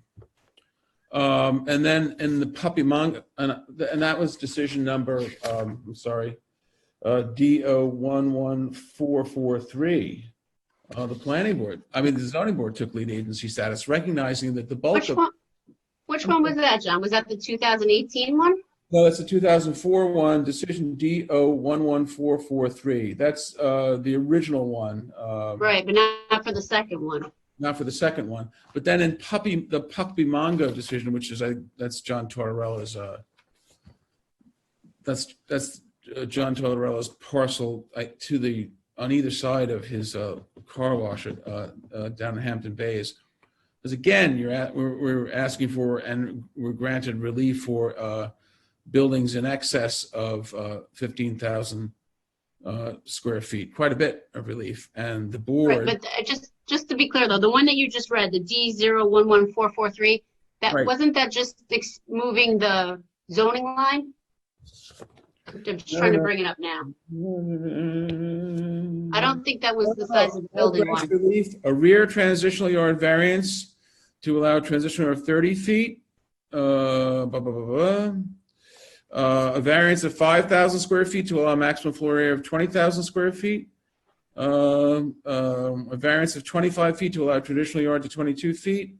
4 display cars at 25 instead of 50 feet. Variance 10 feet to allow a 0 setback on the east side for parking and display of vehicles.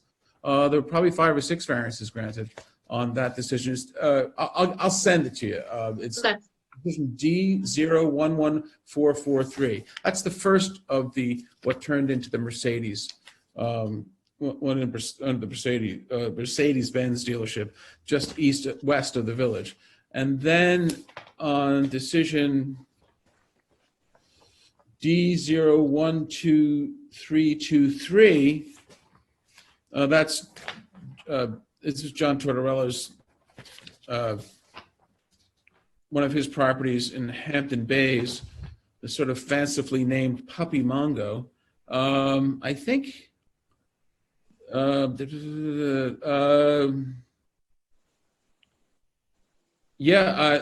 total number of the total number allowed was 29,000 square feet, and that was all related. That was all related to buildings larger than 15,000 square feet. The bulk of what the town is dealing with here is before your board.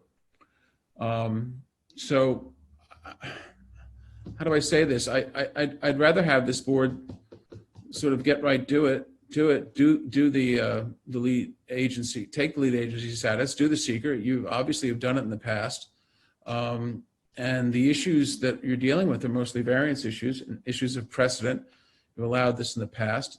There haven't been anything near positive declarations on these, because really what we're doing is the board has recognized that these uses, these automobile uses, are not the type of uses that the town was concerned about when it passed the 15,000 square foot limitation. They were anti-box store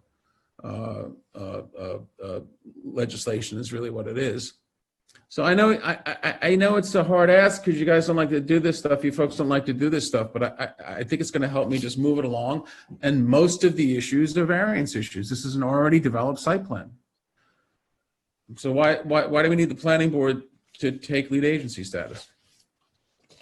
The planning board doesn't understand variance requests. They don't get it. They deal within the parameters of the code. So, I'm explaining to them on their referral, I was explaining to them how this has been done in the past. There are numerous situations on County Road 39 where this is done in the past. And, you know, I'd rather get from them helpful comments on things other than the requests for relief, because all I'm asking for is something that this board has typically granted. I'd like you to take over it. I think it'll move move quicker, more efficiently, and it's not the sort of stuff that you need deep environmental analysis training to handle. These are state forms. The only time you would need something like that if there was going to be a draft environmental impact statement, scoping, and final environmental impact statement. None of these issues are that you typically see in a draft environmental impact statement are going to be before this board. It's a developed site plan. I want to house some of the areas that currently only are roofed and add a couple thousand square foot addition to the service area of the facility, so that they can better service their customers. Okay, so It's up to you, but I understand. So we'll consider what you're saying, and also I don't know where the planning board is on this, whether they've already requested lead agency. Well, they have, and that's why I asked John to discuss it with the board. We hadn't coordinated secret yet. John had given us the EAF about 10 days ago, and we were getting ready to coordinate. And I knew that John was interested in this board assuming lead agency, but we did have the planning board's pre-submission report back from May that said they wanted to assume lead agency. So I figured we should discuss it. Because if you do want to keep lead agency, we should put that in our coordination letters. And I told John my hesitation was really that they did express interest.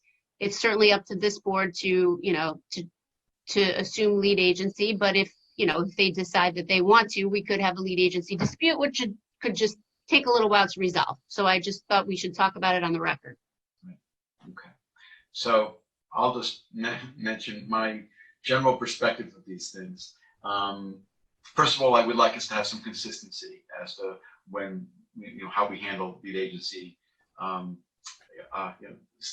issues with the planning board. Secondly, from my perspective, whether the planning board should be lead agency in part, and in large part, has to do with their involvement with the underlying application. So I think they'll be involved with this application as it relates to site plan, but that is more insignificant than a subdivision application. But they will be involved, so it's not like they have no role in this at all. And then, I think besides that, where is the most of the time going to be spent in terms of this application, in terms of the hearings and the analysis of it? I'm not exactly sure whether it's going to be this board more or the planning board more. But in any case, I'm interested, John, in the decisions that you had with other, what you're arguing that are similar applications in the past. So I certainly would like to consider that. I'll get them to you. I'm sorry, I should have included them. I should have got them to you previously. I'll get them to you. Yeah, I mean, and that just what John was saying about Mercedes, it does sound like he read the first two that we did have for Mercedes. The most recent one we had for Mercedes in 2018, the planning board did assume lead agency. You know what, though, Katie, if I may, is for some reason they didn't call it a type 1 action. Correct, and I wondered that too. But I also, when I looked at that today, and it looks like for that one they didn't talk about the parking. So I don't know why parking wasn't triggered. I agree with you, because we did say it was a type 1 the first time. Yeah. So I don't have a definitive answer like right now, but I think I'd like to consider what information you have. If you can get us those cases, John. I will. And then there was one that Rooney did west of, in the westerly part of County Road 39, but it was silent about seeker, but it looked like it got the variances before site plan review. I'll send that to you as well. I couldn't find any discussion about seeker in it, so it wasn't a type 2 action, but I'll get you the three of them. Okay. That would be John, great. is your preference to hold off coordinating? Well, it's one of those things like, anybody, I don't know, what do you have? You have, who's going to be involved? The planning board and the health department. Can we get the coordination going? I mean, and still keep discussing? Sure. The, Yes. Yeah. Yeah, that'd be Just great. knowing, like I said, that if the board decides to keep it, we do know the planning board wants it. So there may be. No, I understand. I'm hoping that there could be some intra-department discussion about it. Clearly, I don't want it to be held up to the extent that I think the secret regs say that if there's a dispute, the commissioner decides. So Correct. God knows how long that'll take. So I takes don't want a while. to get involved in that. But I would hope this could be resolved intra. Department, but I don't think there's any need to hold off coordination. I think we can coordinate while we're making a decision as to who's going to be the lead agency. Thank you. Okay. We'll send out those letters tomorrow then. Yeah, I'm just hoping that people can prevail interdepartmentally. I'm not suggesting, I'd have to have a hole in my head to suggest that this go to the commissioner to decide an lead agency dispute. I think I've only seen that once, and it took longer than the project took to build, I think. So anyway. Okay. Appreciate it. That's all I have. Yeah. All right. So, and I think we previously talked about, the basics of the application. Yeah. Well, I think we've covered that already, so I don't want to necessarily repeat that. Yeah, no, that's why I tried to do it skeletally. I think I would just be repeating myself after if I said anything else. Okay. Any other questions from members of the board? Is there anyone from the public who is waiting to be heard on Zoom in connection with the application of JAB Properties Associates? This is for 299 County Road 39 in Southampton. No hands. No hands. Okay, Brian, it is yours. All right, so we're going to need 30 days, at least get those letters going. So we'll put this over for all purposes for 30 days. We'll send out coordination letters. John, if you could get us copies of those cases so that we could review, and then hopefully when letters come back, we can then try to make a determination on that. But at least the coordination will go out for the next 30 days. So that would put us to December 3rd. 11/19. Come back 11/19 for 11/19. Perfect. That's my motion. Thank you. Okay, Mr. DeSessa. Aye. Mr. Hahn. Aye. Mr. Kelly. Aye. Mr. Daly. Aye. Ms. Burgess. Aye. Joe votes aye. Thanks so much. We've been going almost 2 hours. I think we should take a short break. We okay with that? Can we do the next case first? Let's take a short break. It's been 2 hours. Okay. All right. So we will take a short break and we'll be right back. Thank you.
on the agenda. Application of James DeLay, property located at 29 Washington Height Avenue in Hampton Bays, tax map 900, 187-2, lot 23. Applicant requests relief from the following relief from the Town Code 330-11 Residential District Table of Dimensional Regulations for a proposed addition and stairway to an existing dwelling on a non-conforming lot. I, to a principal minimum side yard setback of 14.5 feet where 20 feet is required for the proposed addition, and a principal minimum side yard setback of 9.1 feet or 9 feet 1 inches where 20 feet is required for the proposed stairway. 3, a principal total side yard setback of 39.5 feet where 45 feet is required for the proposed addition. And lastly, a principal total side yard setback of where 34 feet 11 inches where 45 feet is required for the proposed stairway and any other relief necessary. The board has jurisdiction. Okay, good evening. Good evening. Hi. Just have to swear you in unless you're an attorney. Nope. Okay, so if you can state your name and address, both of you, your names and addresses. You can go first, Rich. All right, Richard Mush, 65 Beechwood Drive, Babylon, New York, 11702. Okay, do you swear to tell the truth, the whole truth, and nothing but the truth? Yes. Okay, and James. James DeLay, this is representing 29 Washington Heights Avenue, Hampton Bays, New York. And do you swear to tell the truth, the whole truth, and nothing but the truth? I do. And are you both here on behalf of the applicant? You I- are the applicant. Yes. I'm the applicant, yes. Yes. Okay. Okay. All right. Well, maybe you can tell us about the application. All right, so we are proposing a one-story addition to an existing dwelling that James currently owns as a part-time residence, and the reason for the application is he is looking to make this his full-time residence. The house as it currently exists is too small for him and his family to fit functionally, so he's looking to add a single-story addition, which would have 2 additional bedrooms, an additional bathroom, and an enlarged living room area for him and his family. We have gone through a couple of scenarios, one potentially trying to avoid having a variance, but as we concluded was that this one with the minimal encroachment into the side yard was the best fit for him and his family to live here on a permanent basis. This addition will involve the removal of the existing single-car garage, which does have a closer setback to the property line currently. So this would lessen the encroachment overall into the side yard. And the neighbor on that south side as well is rather far from his property line, so we don't believe it would have any adverse effects to that neighbor, which is closest to him. This would also involve the removal of the rear deck and will be replaced with a grade level covered patio as well. The other portion that is within the front setback, the side yard setback, I apologize, is the covered porch, which James believes is an asset to this house, being that the area is how it is. It's very wooded. The view is tremendous out of the front of the house, and it's something that he believes strongly will be utilized and fits into the neighborhood. Can you hold on 1 second? Candace, can you bring the site plan or the survey up, or do we have that? Go ahead, Rich. I just wanted her to add that if she could. Sure. And then just speaking on behalf of the aggregate side yard variance, that is a result of the increased encroachment on the south side. We are not touching the north side of the property. That side yard would remain the same. And the rear yard variance is a 4-inch variance that is a result of the extent of the addition out of the back as well.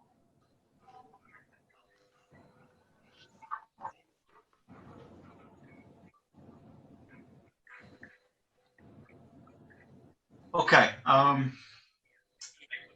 There we go.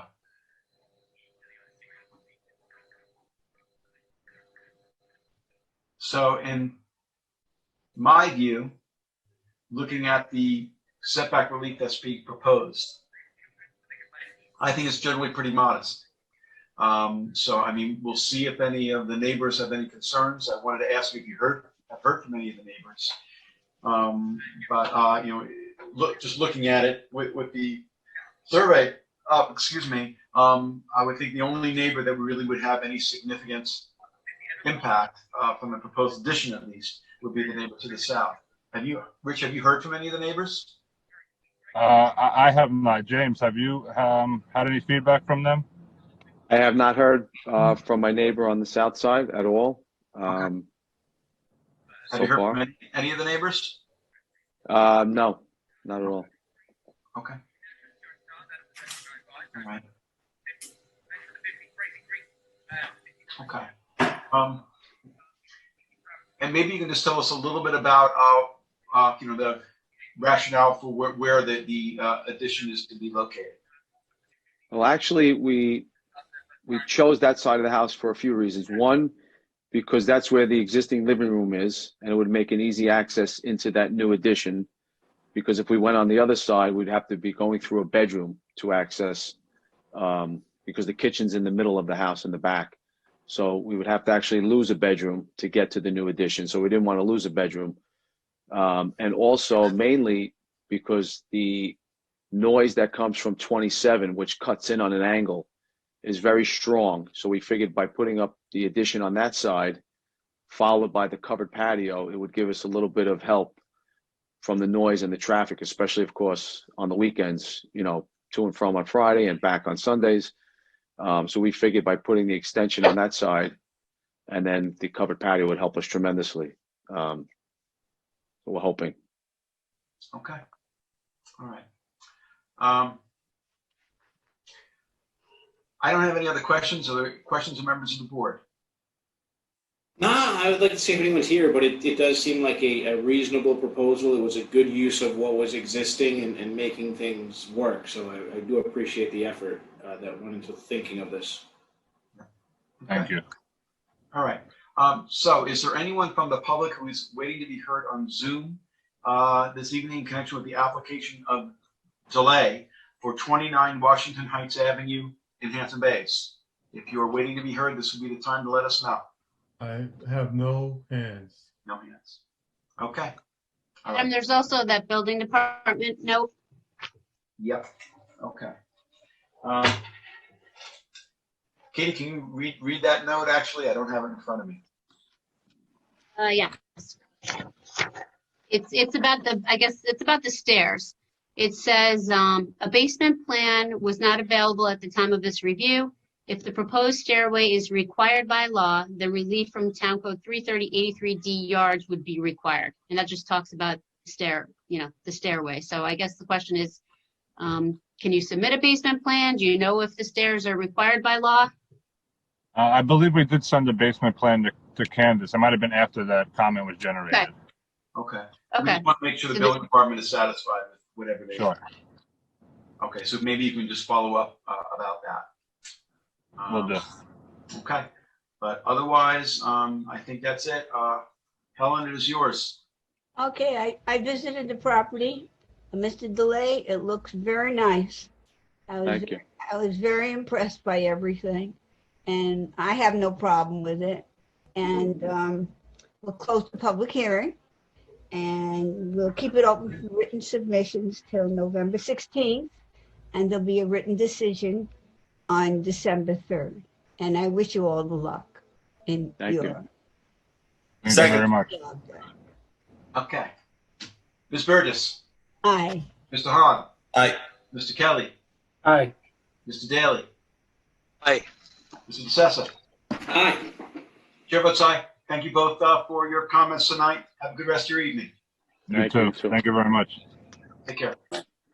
Number 8 on the agenda, 225 Butter Lane LLC and 251 Butter Lane LLC. Property located at 225 and 251 Butter Lane in Bridgehampton. Tax map 952-1, lot 36. Applicant requests relief from the following provisions of the Town Code 330-38 Industrial Districts Table of Dimensional Regulations for a lot width of 139.16 feet where 150 feet is required, and Town Code 330-82 lot width for a flagpole width of 10.01 feet where 20 feet is required, all for lot 4 of a proposed 4-lot subdivision and any other relief necessary.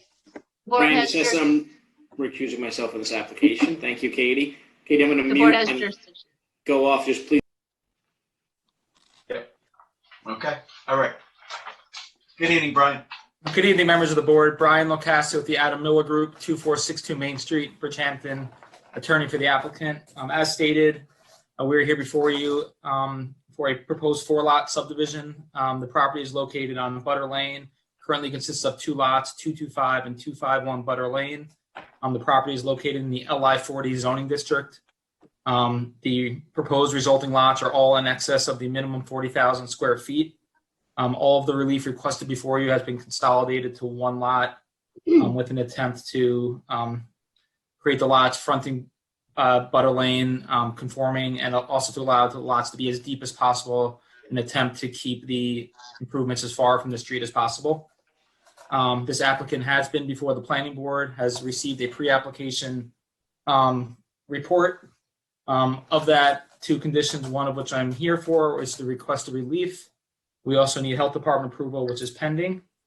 As you'll see on a proposed map, which I can share, if I can share my screen.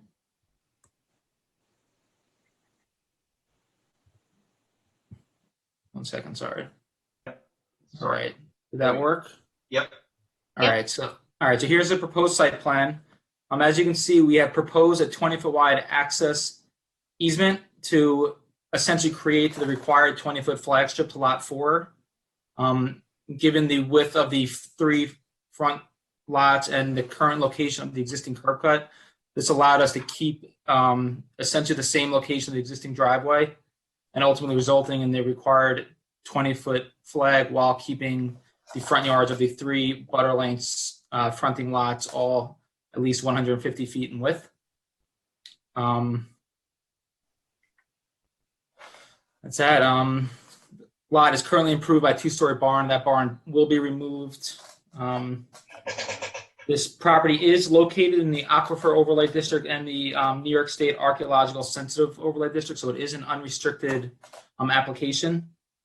As part of the planning pre-app, we were required to do an archaeological phase 1 dig, which was completed. No sensitive findings or structures were located at the property. And accordingly, the scope of his application is solely for dimensional relief, that being the width of lot 4 and the width of the flagpole servicing lot 4. So I would like to request that this board take lead agency with the SECRA to allow for this to pursue in a timely fashion so I can get back before planning board for my final subdivision application. As noted, the health department application is pending, and I think timing would work out accordingly. As to the surrounding lots in this area, as you can see by my mouse, these are the 2 lots in question. The property is completely and entirely surrounded by LI 40 industrial or commercial uses. So there will be no change or negative impact to the surrounding lots. It'll be in conformance with the continuity with the existing improvements. And I'll open up for any questions. Sure. So proposed 4-lot subdivision. I'm looking at the vicinity, and I just wanted to, looking at the aerial that we have, and actually we can also look at the aerial that's up on the screen. Yep. Showing as well.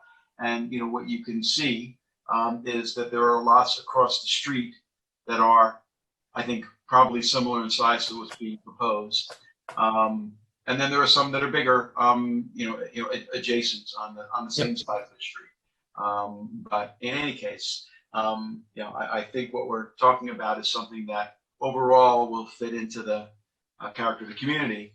And the only relief that we're being asked for this application is lot width from 150 feet to 139.16 square feet lot width, which we have certainly done in other applications. And then the flagpole relief. And the flagpole relief, I do want to just ask about. So it's 10.01 for 2 different flags attached to each other that essentially will create a 20-foot. So it's actually 1 flag, and then a portion of lot 3 will be burdened by a 10-foot easement. So the flag in its entirety, as well as a 10-foot strip of proposed lot 3, would create the 20-foot wide access easement. Right. Well, that's what I was Yep. getting to, is that we're getting to 20 feet. Correct. Which I want to always make sure whenever possible that we can get to that for access. Because alternatively, we could do a 20-foot flag and then I'm before you for the width of lot 3, because it would then be under 150 feet. So it's just, we tried to consolidate it all to one location and to put the nonconformities, to the extent they are, as far from the street as possible. Yeah. Okay. All right. And I think I said it, but all the lots will be in it, and the bulk areas are at least 40,000 square feet, so they are conforming in size. Yeah. And I mean, we're dealing with only a really small part, in my view, of this application. Most of this application is going to be before the planning board, and they will express their other, concerns, suggestions as to how this is all going to be approved by them, because that's most of what this application is. So getting back to what you mentioned about SECRA. Yep. So I had mentioned when Mr. Bennett was speaking on another application that site plan, if the planning board is involved with site plan, to me, it's a lesser involvement than subdivision. And so when we have an application, and I'm only speaking for myself, when the lion's share of the relief is really before the planning board, I generally see it better for the planning board to be handling SECRA, just only because that they're handling most of the rest of the application. But in any case, we'll certainly consider your request that we keep lead agency, or I should say have lead agency on the application. Okay. Any other questions of members of the board? Is there anyone from the public who is waiting to be heard on Zoom this evening in connection with the application of 225 Butter Lane LLC and 251 Butter Lane LLC? This is for 225 and 251 Butter Lane in Bridgehampton. No hands. No hands. Okay. If not, Mike, it is yours. Just one quick second. So we haven't coordinated SECRA. I just talked to Brian about this today, because I would like to touch base with Anthony. And Anthony usually helps us with SECRA, and just see if he wants us to coordinate or do an uncoordinated review. So Brian, I just wanted to ask you, could you drop off a couple extra copies so that if we do have to coordinate, we have copies available? Yes. Of the, application, and because I don't think we even have an EAF. I think you said it was a type 2. So I don't even think we have an EAF in our file, right? That may be right, because when we originally submitted this, we had not had the determination from planning, but okay, I can get that to you. Yeah, so we need the EAF, and a couple separate copies. Anthony's back on Monday, so I'll ask him, if we should coordinate, and then, Yeah, either way, the ultimate intent is just to get the coordination underway as soon as possible. yes. Okay. Just Okay. appreciate that. So Mike, I would say, assuming we are coordinating, we should put it back on.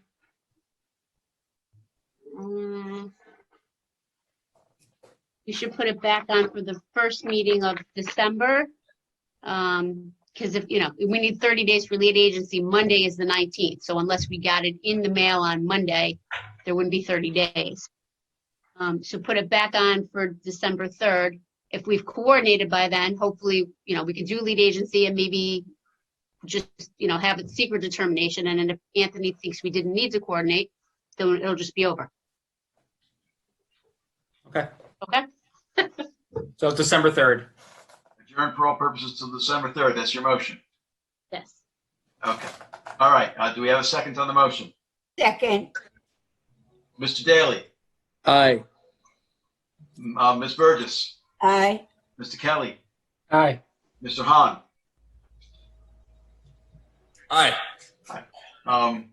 DeStessa had recused himself, so he abstains, and chair votes aye. Thank you for being here, Brian, unless you have more tonight. I'm not sure. That's it. Nope. That's it. Thank you as always for your time. Have a great evening. No problem. Thanks, Brian. Bye. Take care, Brian.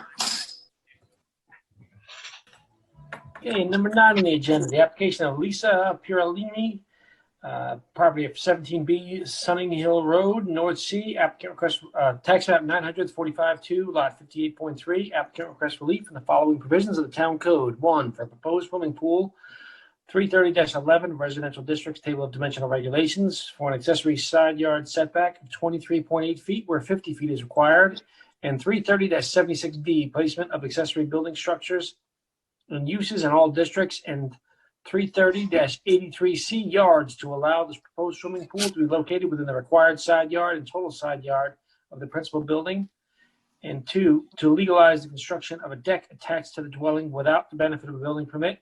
330-11 for an accessory side yard setback of 41 feet plus or minus where 50 feet is required. And 330-76D placement of accessory building structures and uses in all districts. And 330-83C yards to allow the deck to remain within the required side yard and total side yard of the principal building. And 3, for the dwelling, 330-11 for a principal minimum side yard setback of 46.6 feet where 50 feet is required, and any other relief necessary. Board has jurisdiction. Good evening, Kevin. Just have to swear you in. Name, You can state your name and address. Kevin Springer, 61 Channing Cross, Hampton Bays, New York. And do you swear to tell the truth, the whole truth, and nothing but the truth? I certainly do. Can you tell us about the application? I can, and we can start, I guess we'll start with the swimming pool. I'm not sure if anybody is familiar with the property. In the rear, technically side yard, rear yard, you have to come up, you're coming uphill to get to the actual dwelling to begin with. And then once you get to the rear of the dwelling, you actually only have a very small section of rear backyard there that is actual flat. It then, and we have a ton of space in the back, but it drops off drastically. The survey does have topography on it. The other purpose for putting it down there is, well, 2 reasons. A, it lines up with the deck and the kitchen and the living room, as at the other end is where the bedrooms are of the house. So that wasn't really a option per se. There is also in that corner, in the northeast corner where we need the relief, there is also a little bit of a berm that goes up before it starts to the neighbor's property. I had spoken with the neighbor to the northeast who would obviously be affected the most, even though his house is considerably a distance. He had no issues. We are going to screen it anyway, and we told him we would do that. I don't know if you have any other questions on the pool itself. Can we see it up on a survey?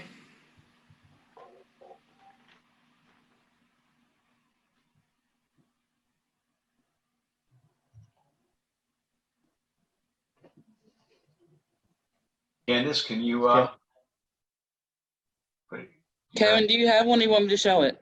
we want you to show it if you could. I don't have one in the system. I just have a hard copy in front of me. Okay, hold on a second. Kevin, what's the most recent revision of it? Of the survey? Yeah. Couple weeks ago? No, Maybe 9/11, or is there one after that? no, it's 9/11. Okay, I just want to make sure I have the right one.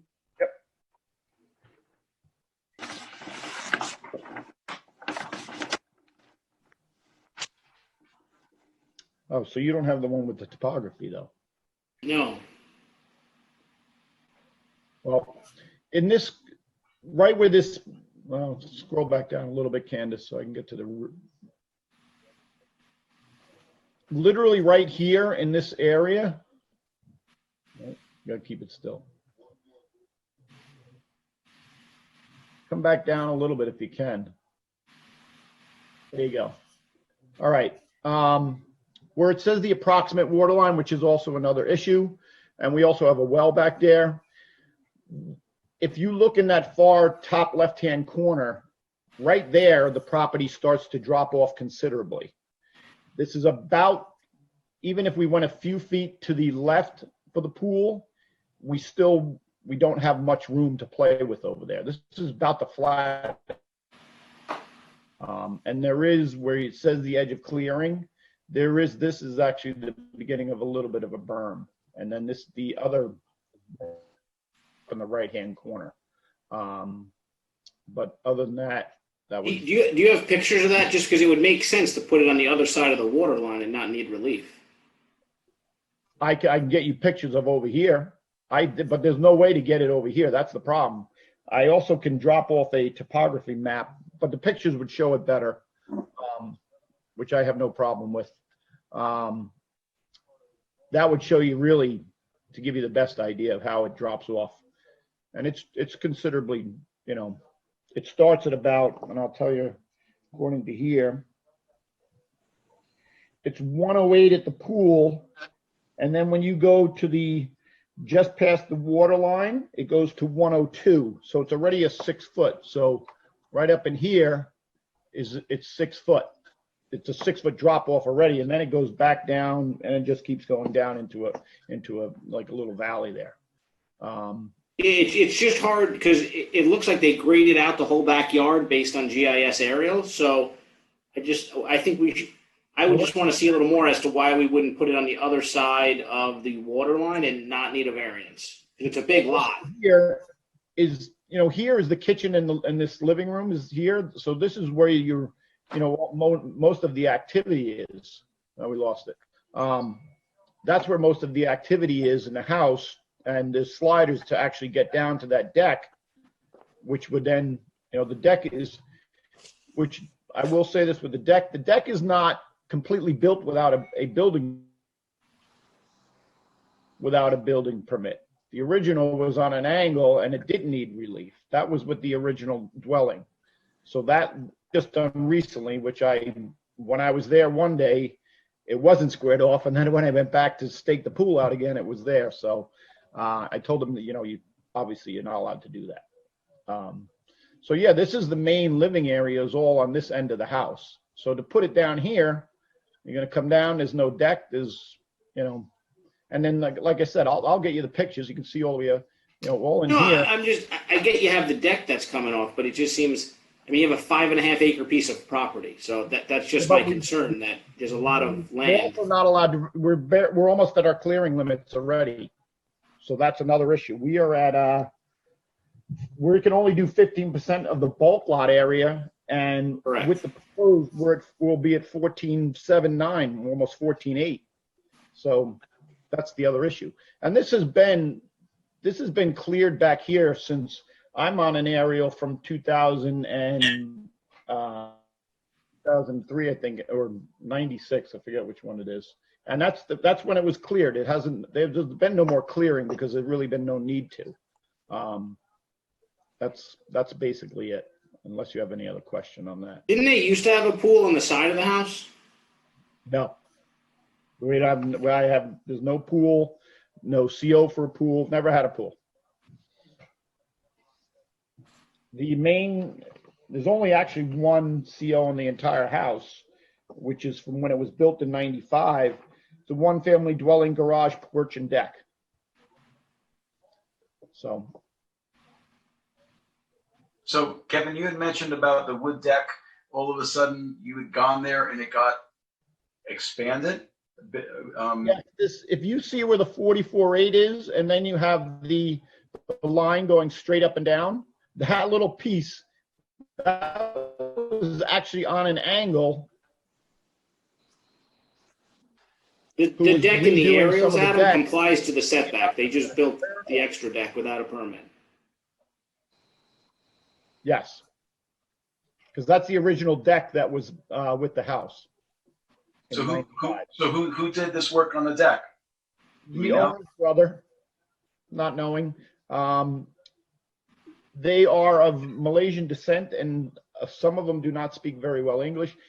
The actual owner goes back and forth between here and Switzerland and Japan for business, and that would be a she. So I'm assuming he didn't ask. He doesn't speak English to me, so I don't. I called her up and said, I don't know what you just did, but we now have an issue because he squared off the deck. The only other thing is the last part of the variance is where, if you see for the corner of the house where it says 46.6, the original survey when the house was built is 47.1. It's just basically the change in technology, that how it became 46.6. The house hasn't moved. The property line hasn't moved. That's just what it is now. There was nothing was added. There was no modifications to anything. So we're talking about 6 inches, 7 inches between now and 1995, which is that was the final survey from the Board of Health. And that was 47.1.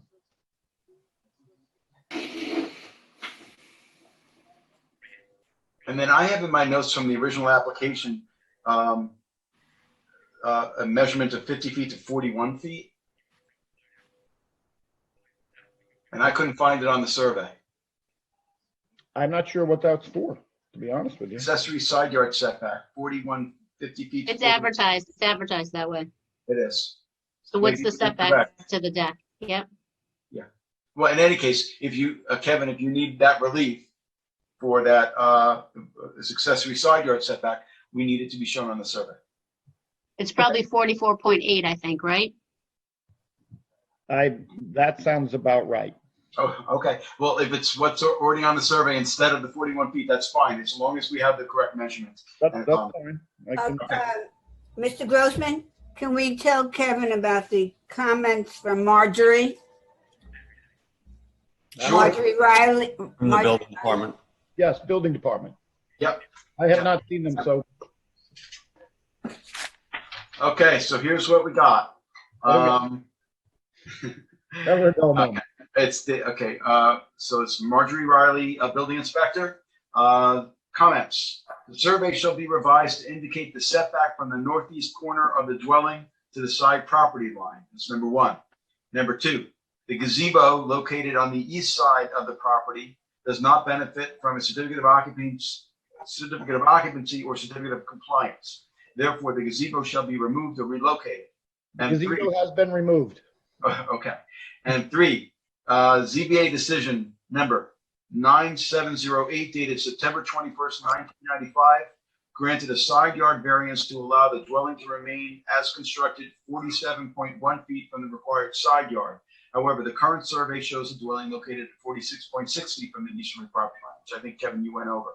Yeah. To make the records accurate, it is recommended that the discrepancy between the current setback of 46.6 feet and the setback of 47.1 feet, which was granted by the ZBA, shall be clarified, which we can do. Yeah, and I think we did that in our advertisement. Yes, we did. Would you like me to get you some photos of the actual property? Would that help you? Yeah, and the topography survey. Yes. Well, I will bring the topography survey tomorrow. Yep.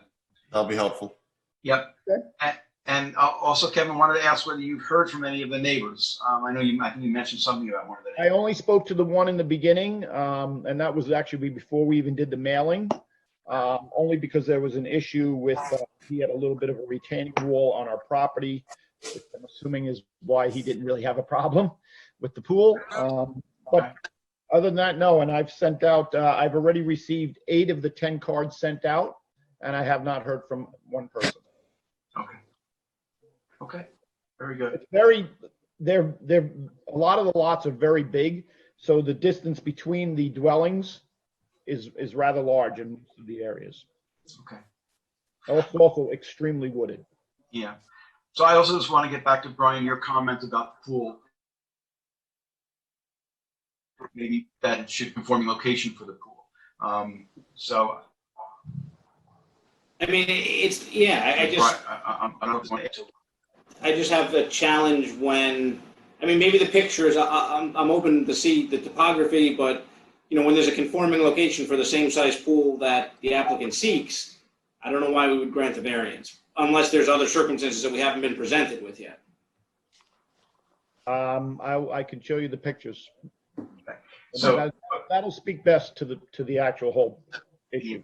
Yeah. So Kevin, it's really because of the topography primarily that the pool needs to be located where it's being proposed? The main two reasons are the topography and then the main, this is the main congregating area of the house. And for safety reasons, it's the only place, if you go to the other end, you can't see the pool. You can't see anybody in the pool. At least here you have the two sliders in the living room and then the kitchen, actually, there's a large glass windows that face right out to the pool also. So that was the other reason, was basically a safety issue. But Okay. All right. Any other questions of members of the board? Is there anyone from the public who would like to be heard this evening on Zoom in connection with the application of Fiorellini for the property located at 17B Sunning Hill Road in North Sea? If you are waiting to be heard, this would be the time to let us know. No hands. No hands. Okay. All right. If not, I have the lead, and I would move. Other than the items that you're going to submit, Kevin, or otherwise just all around leaving the public hearing is closed. The public hearing is being closed, but it's going to be kept open for written submissions until November 16th at end of business. And I will have a decision ready on our December 3rd meeting. Second. Mr. Hahn. Aye. Ms. Burgess. Aye. Mr. Daly. Aye.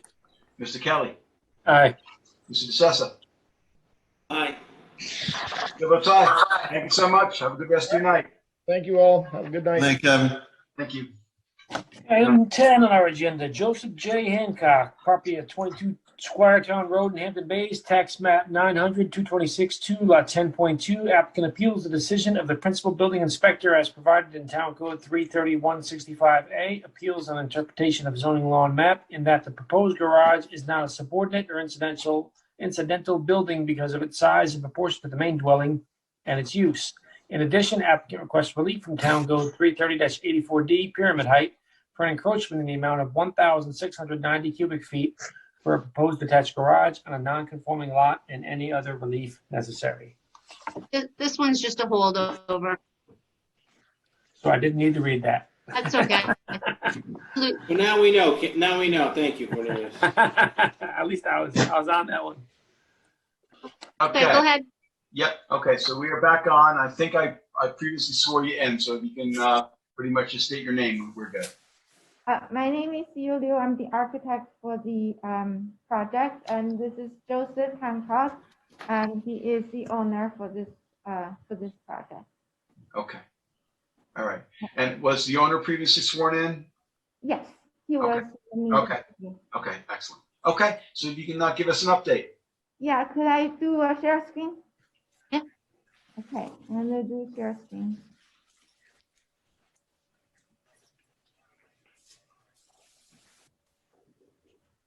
Do you see my screen now? Yes. Okay. The last time we came here for relief because we have this detached garage, and if you see, this was a original garage. It's already there, and we actually put it away, and then we built a bigger garage because the homeowner enjoys his boat, and he works on his boat in this garage. And we have existing pyramid, and we don't really exceed that. But the board did last time had issue with the size of the garage compared with the size of the house, and it doesn't appear to be incidental or subordinate. So the board last time suggested us to connect the two buildings to make it one principal building. And that's what we did. And it took us a while to really finish the design. So apologize, we're a little bit slow. Here is what we decided to do. We have our garage here, and then we have a little breezeway to connect with the garage, connect with the house.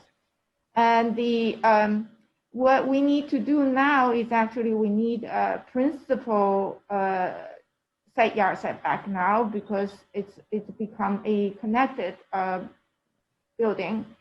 And the zoning is R40. The lot is undersized, is 20,076 square foot, which is like, you know, the R40 should be 40, we're undersized. The setback here, if it is R40, is supposed to be 20 feet. Minimum, we have 8.71. And the total, we have 32.04, where the total required is 60.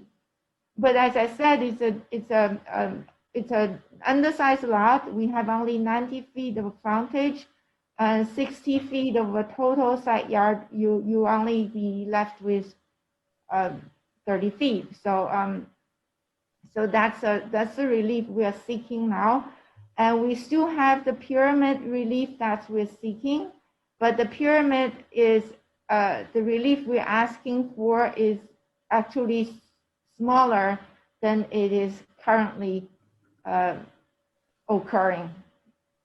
And then we also looked at our neighbors. You know, this is the subject. Oh, where's my mouse? And my mouse is not working. You can see the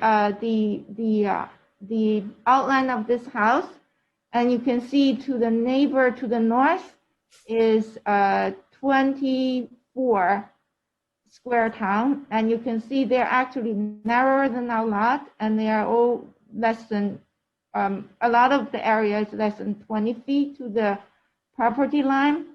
And then also the neighbor, the second neighbor to the south, and they have also variance to have their house closer to the property line. I believe the one to the south has a 5 feet from the side yard, and then the neighbor to the north, they all have either 40 feet or 34 feet or 32 feet total side yard. So we think that what we're asking for is not like detrimental or changing the character to the neighborhood. I think you've done a great job at doing what we requested, and I'm okay with the application as it stands now. I am too, and I greatly appreciate all the effort that went into this. Yes, thank you.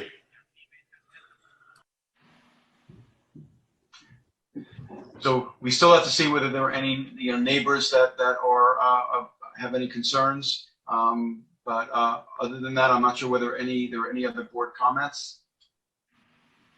Do we have the new pyramid encroachment?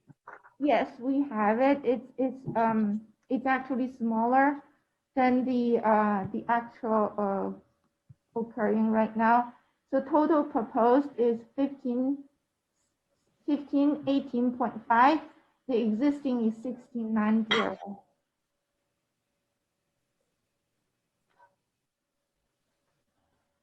Okay, and just for the other question, for the when we were, now that it's connected and we have to we have to get relief for the principal setbacks, is the porch, is the proposed porch at the rear of the dwelling, is that covered or not covered? It's covered. Covered, okay. Thank you. Okay, any other comments from the board? If not, is there anyone from the public who is waiting to be heard on Zoom this evening in connection with the application of Hancock? This is for 22 Squiretown Road in Hampton Bays. If you're waiting to be heard, this would be the time to let us know. There's no one else here. Okay, all right. Well, if not, it's yours. Seeing here no one, move to close the application, leaving open for written submissions until November 16th, with a written decision on December 3rd. Second. Mr. Kelly. Aye. Mr. Hahn. Aye. Ms. Burgess. Aye. Mr. Daly. Aye. Mr. DeSessa. Aye. Chair votes aye. Thank you again for all of your work on this. Greatly appreciate it, and have a good rest of your night. Thank you. Thank you. Thank you. Okay, moving on to the decision portion of the calendar. Yep, I have 2 decisions. Okay, so the first decision I have is on the application of Michael Frank for property at the tax net number is 900-133-2-21.23. This application is for property located at 37 Potato Barn Road in Watermill. Applicant seeks relief for a proposed tennis court. This application was modified to reduce the size of the tennis court to 55 by 110. This application passes the standards set forth in New York State Town Law and the Town Code. Therefore, this board grants applicant relief from Town Code Section 33011, Residential District Table of Dimensional Regulations, for an accessory rear yard setback of 10 feet where 20 feet is required, and relief from Town Code 33077D, placement of accessory buildings, structures, and uses in residence districts, for a rear yard coverage, lot coverage of 25.15%, where a maximum of 20% is permitted, all for the location of a proposed 55 by 110 tennis court, as shown on the survey prepared by Stephen Barilski, dated February 13th, 2020, last revised September 9th, 2020. The grant of the foregoing relief is subject to such other conditions and permits as applicant has already acquired and may otherwise have to acquire for final approval of the subject premises, including the removal or relocation of the concrete slab and shower to a conforming location prior to the issuance of a certificate of compliance for the tennis court. Second.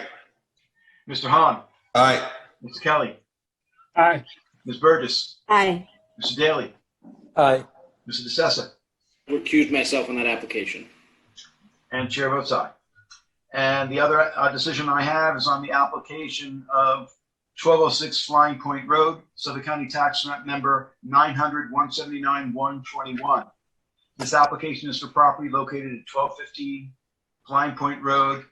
Is that a typo? 1215 is, no? That is Okay. the address. Yeah. That's correct, okay. Property located at 1215 Flying Point Road, Watermill. Applicant seeks relief for a new 2-story dwelling located in an AE15 flood zone. This application passes the standards set forth in New York State Town Law and the Town Code. Therefore, this board grants applicant relief from the following provisions of the Town Code. 33011, Residential Districts Table of Dimensional Regulations, for a building height of 45 feet 6 inches, where a maximum of 42 feet is permitted. 2, relief from Town Code 33084D, pyramid height, for an encroachment in the amount of 118 cubic feet, and to the extent necessary, relief from Town Code 330-46.2B1 and 330-46.2B4 adjacent areas for a distance from the crest of dune of 84.2 feet, where 125 feet is required. A minimum side yard setback of 24.8 feet, where 35.8 feet is required, and a total side yard setback of 61.4 feet, where 71.7 feet is required, all for a proposed 2-story dwelling. These variances are for structures as shown on the survey prepared by Robert A. Smith of Squires Holden, Weisenbacher, and Smith, surveyed July 31st, 2018, last revised June 4th, 2019, and the plans prepared by architect Frank Greenwald, dated March 16th, 2020, last revised September 30th, 2020.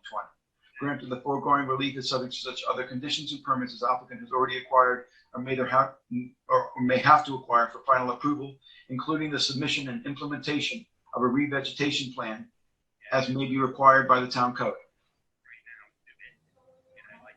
Second. Okay. Mr. Kelly. Aye. Ms. Burgess. Aye. Mr. Hahn. Aye. Mr. Daly. Aye. Mr. DeSessa. Aye. Chair votes aye. Do we have a motion to close? Motion. Second. All in favor? Aye.